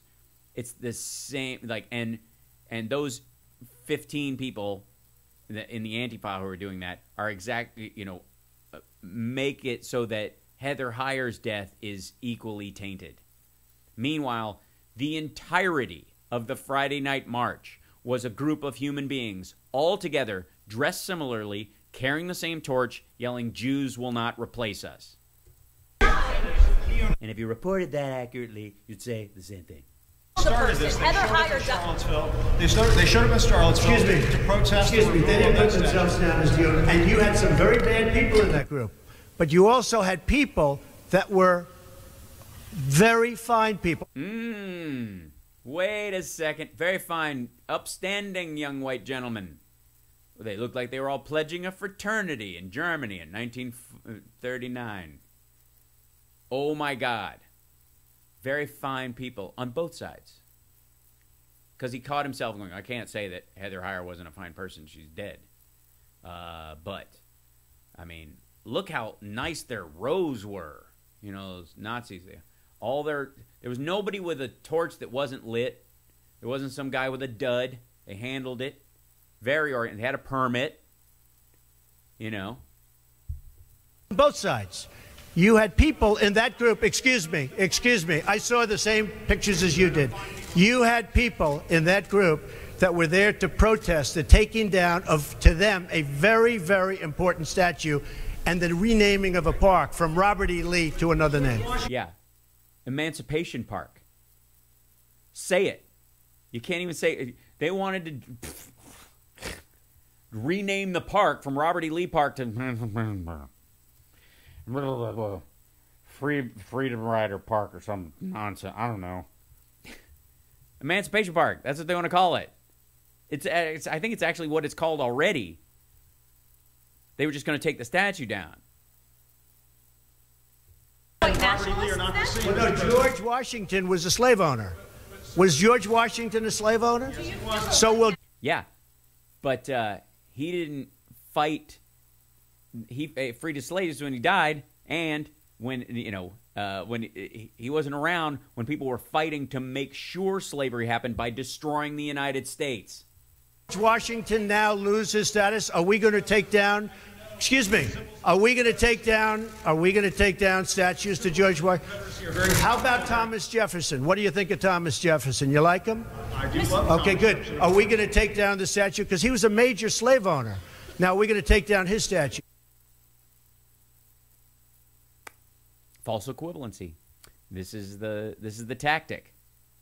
They balance them all out, making it like, hey, it's just the same thing. Hey, fighting to and killing Americans in an attempt to destroy the Union and the Constitution it's based on to protect slavery from the Americans, by the way, who were interpreting the Constitution written by Thomas Jefferson and carried out by George Washington. That fighting those people is the same as those people attempting to add equality to our for the first time ever. So you know what? It's fine. You're changing history. You're changing culture. Ooh. Now, you're changing culture. This is why I got defensive about the alt-right conversation, because the alt-right talks about white and Western culture in a protected kind of a way, not in terms of constitutional beliefs, but in terms of this kind of push west of white culture in general that just naturally expressed itself in the United States and made this a white island by pushing the natives off. This is that white culture concept. It is always run aground in the argument when you start talking about the Constitution, because apparently this white culture that they love and protect so much laid the groundwork for this ideology to be uniform across humanity. That everybody should have the ability to do like this, and we should all be able to interact, no problem. And the fact that the Five Nations Treaty and the Iroquois Indians and the way that they dealt with each other was in many ways a template for the Constitution. The Enlightenment coming from the French. I mean, never do we have to go over freedom fries again? And Lafayette Park and how the French clearly have some problematic history of their own, but we wouldn't exist without them, and the South would have won. And you had people, and I'm not talking about the neo-Nazis and the white nationalists, because they should be condemned totally. But you had many people in that group other than neo-Nazis and white nationalists. Yeah, they weren't white nationalists. They're just racists. They're not organized. They just got a phone call like, hey, you don't have a Nazi flag laying around, do you? No, I don't have one. You want one? Oh, no, I'm okay. Do you want a Confederate flag? Sure. I have one on my truck. I have a bumper sticker. I don't have the actual flag. Would you want to walk with us? What are you guys doing? Oh, we're walking with Nazi flags and Confederate flags. Oh, yeah. That seems like something a fine person would do. Okay? And the press has treated them absolutely unfairly. Yeah. By the way, same statement he's made about Steve Bannon. That when they're called out for racist beliefs, that's unfair.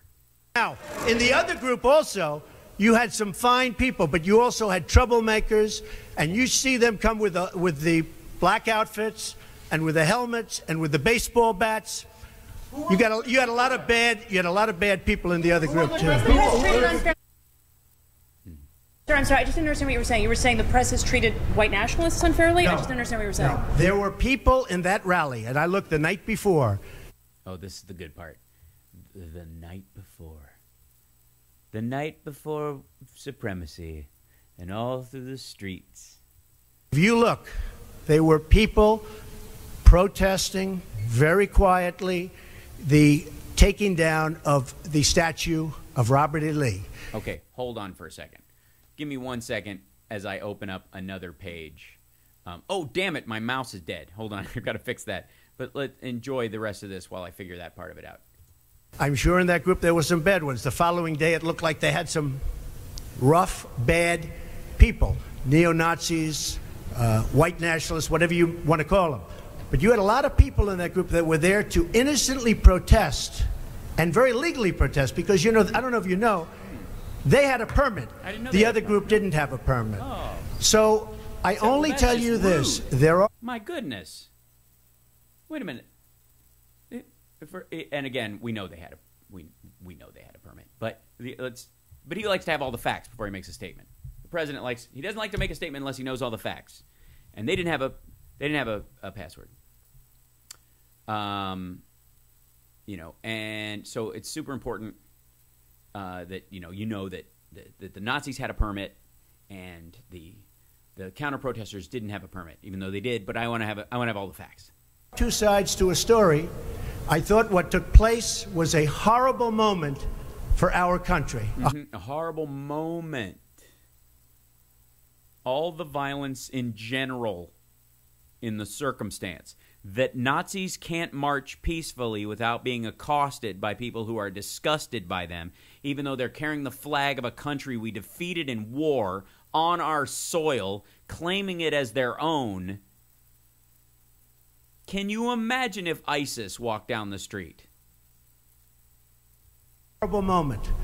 But there are two sides to the country. Does anybody have... There are two sides to the country, and I'm more than happy to guarantee that continues to benefit myself in bifurcating the vote and making sure that minorities and Democrats and people in rural areas that might not vote for me are denied voting machines and the ability to get to voting machines, and are forced into getting an ID so that we can, because we believe in fake voters, but we'll never provide the opportunity to get them that special ID. And meanwhile, we'll fight it in other courts that the ID even exists, because we believe it's the number of the beast, because the evangelicals are going apeshit. But yeah, so poor people who don't have a car, who don't have a driver's license because they don't have a car, those people won't be able to vote. And if we make them have a state ID, we won't provide them with a state ID for free. They have to travel to go get it. So you're not delivered it to your house so that you can vote, and we're not going to make it any easier ever. Final. Does anybody have... You have an infrastructure. You have an infrastructure. Yeah.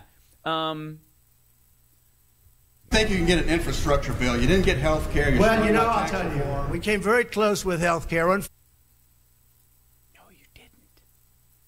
Unfortunately, John McCain decided to vote against it. Yeah, that's what did it. Not your own failures in leadership. Not the fact that you don't even know what's in your own bill. Not the fact that you couldn't literally have a town hall where you could discuss it because you hadn't read the damn thing. And even if you did, you wouldn't be able to comprehend it because it was more than a page long and it didn't have any pictures. Last minute, you'll have to ask John McCain why he did that. He said why he did it. He said because there's no bill and we need to get back to regular order. And while I'll vote to let the debate go forward, I'm not going to vote for a bill I think sucks. They're not the same thing. He said that anyways. We came very close to health care. We will end up getting health care, but we'll get the infrastructure. And actually, infrastructure is something that I think will have bipartisan support on. Yeah. That's because there's more Democrats who are for infrastructure than Republicans. I actually think Democrats will go along with the infrastructure. Yeah, because Democrats are the ones who are for infrastructure. The family. Have you spoken to the family of the victim of the car attack? No, I'll be reaching out. When will you be reaching out? I was I thought that the statement put out, the mother's statement, I thought was a beautiful statement. I was telling you, it was something that I really appreciated. I thought it was terrific, and I appreciate it because she said something nice about me. Really, under the kind of stress that she's under and the heartache that she's under, I thought putting out that statement to me was really something I won't forget. Thank you. I won't forget. She put out a statement that was nice to me, and I won't forget it because she was nice to me. Under the stress she's going, can you imagine? She's going through all this stuff, and she takes the time out to say something nice about me that I like. For fuck's sake. Very much. Thank you. Thank you. I'm going to go back into my forward elevator. Where am I going? He's wandering off. He forgot to sign the bill again. Bye, everybody. Oh, yeah. Okay. This is the secondary lie. This is where I forgot this was on the tail end of this. This is awesome. He says he owns a house in Charlottesville, and then he says he owns a winery. He doesn't. They license the name, or he has some other thing, but he does not own it. And he says it's one of the biggest in the country. It's not even close. Racial divides in this country. Well, I really think jobs can have a big impact. I think jobs can. This is a constant refrain from the right that black people will like the Republican Party if they can just get a job. And look at our constituency. We've been crapping all over them for years. But if they can get a job where they can get black lung, super. We continue to create jobs, over 1 million, substantially more than 1 million. And you see just the... No, not substantially more than 1 million, just over 1 million, which is under what was created in 2016 and 2015. The car while the stock market was lower. He's coming in with Foxconn. I think if we can... Yeah, keep saying that one. Break down the deal for everybody. Explain the deal about Foxconn. You should go actually on television, explain what was given and what was taken, and how the factory will come in and go, this is how we make deals. This is how I made this deal. This is what's available to them. This is what we traded in exchange for this. This is how we think we're going to.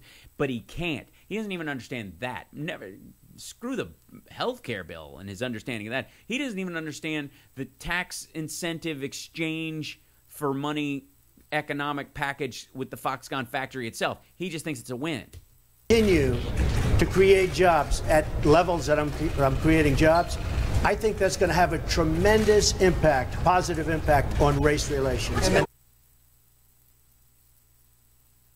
And what you said today, how do you think that will impact the racial sort of conflict today? People are going to be working. They're going to be making a lot of money, much more money than they ever thought possible.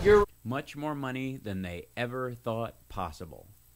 In the midst of a nuclear war that's more devastating than anybody can ever imagine. Fire and fury. That's going to happen. And the other thing, very important, I believe wages will start going up. They haven't gone up for a... Yeah, because they follow the stock market. And the stock market under Obama went from 6,400 to 19,000. And if it even maintains, even if it drops to 16,000, which would be seen as devastating by the Wall Street class, the jobs as an outlier would continue to grow because the companies that do maintain, the companies under the 12,000 mark, where the investment in their company is actually a stick around as opposed to this rotating algorithm bullshit that they call investing, those companies will still be sound enough and have to hire more workers because there's still more jobs in the...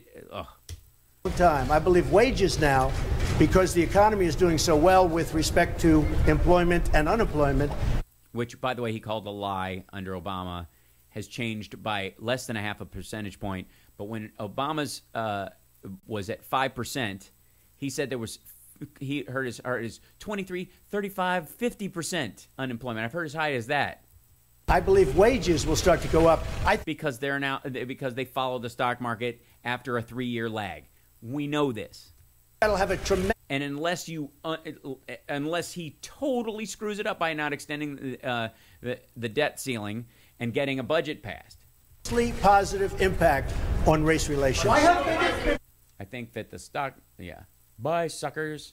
Are you going to visit Charlottesville as president? So, anyways, that's that. Hold on. I'm getting... hi, how are you? I'm still on the air, largely because my mouse died, and we've been going over the Trump speeches on there. Yeah, my mouse died. It's a wireless mouse, so now it's like frozen on it. So Summer's calling me, everybody. You want to say hi? Hold on. The chat room wants to say hi to you. I won't hold you up because you're not, camera ready for clothing wise. I'm just saying. Lucky me, I have a camera angle that I have yet not. Maybe I could next week. I'll be able to show you somehow. Oh, little guy. Yeah, the foster cat. I'll maybe if I can find a cable that will actually work. Hold on. I might have. Nope, that's not it. It's in the other room. Hold on. I'll be right back. Speak amongst yourselves. Hold on 1 second, chat room. Just pause for a second because I can't even move the thing unless I get a wire to plug into the thing, and I'll be right back. Drive me nuts.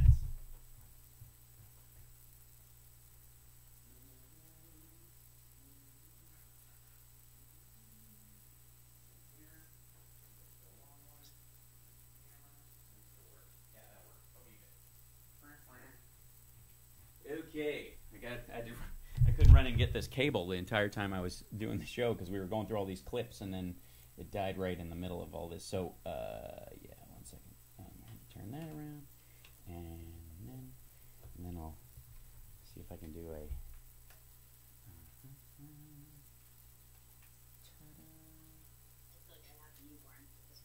Oh yeah, kind of special. Oh, there it goes. Now I've got it. Oh, and I have to stop that again because it'll start it. And so, I was just going over the Trump's statement, and we went. I kind of broke it down because I was pissed off that everybody was saying Monday was a good statement from him, and it wasn't. Here, I'm going to show the cat. So move the camera, just the kid. Okay. So this is, guys. This is Barry. Barry is a foster cat,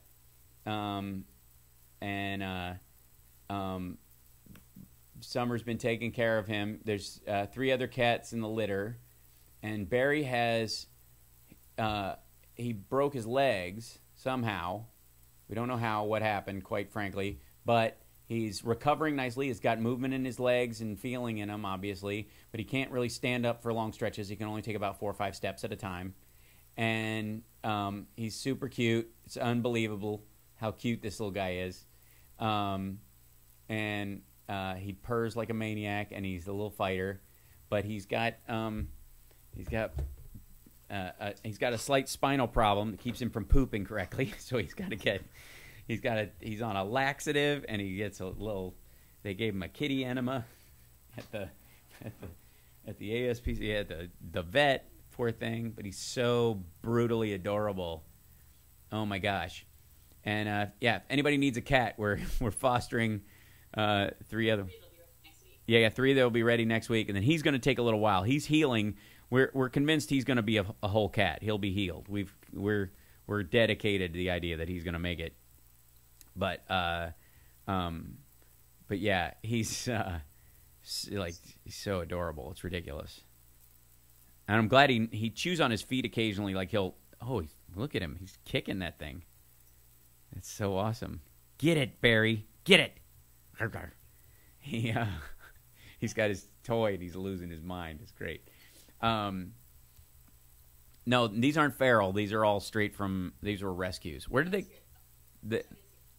Oh, Chud's over though. Yeah, Chud's making an attempt. There she goes. Oh, hold on. Let's see if Chud walks by. Watch yourself. There you go. So there's Chud walking by in the background, while Barry loses his mind over Chew Toy. Chud's got this I'm not going anywhere near that thing. Just harump. Stupid kitten with back problems. Taking all my attention. Whatever. Be well, Astro Music Man. Cheers. Thanks for sticking around.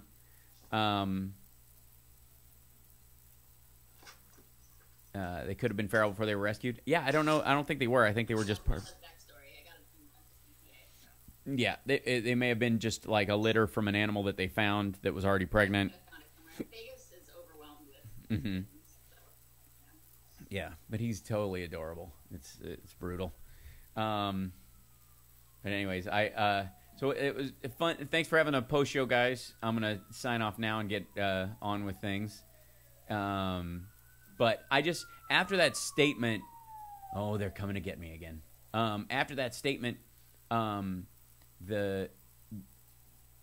just had to go over that whole stupid.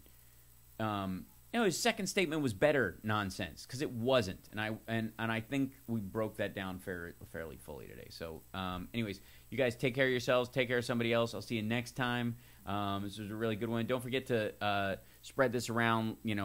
Hit the like and subscribe and all that stuff, and the more the merrier. It really helps. And next Tuesday, I'm at the Whiskey. And then the following weekend, the following week, I'm at the Concert for America in Atlanta, which is on the 28th, I think it is. And then I get back on the 29th, and then the 30th, 31st, 1st, and 2nd, I'm in Seattle, Washington, chasing people through the street and getting coffee thrown on me like Alex Jones. But I'll see you guys up there or down there or over there, depending on what direction you're in, if I can. And if not, I'll see you next week on the show. Thanks so much for watching. Bye-bye.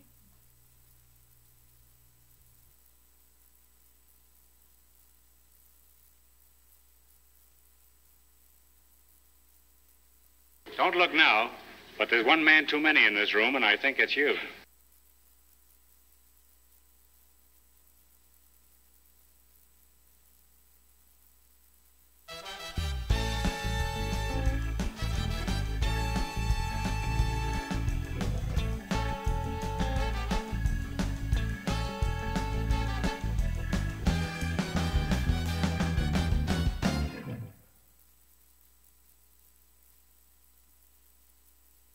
He's a genius, eh?